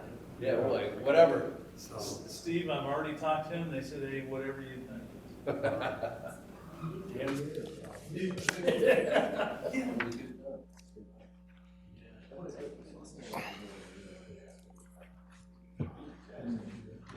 I'm tired, I hurt.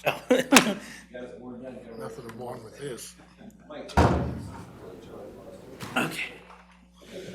You been just. no, Eric Epperson is here.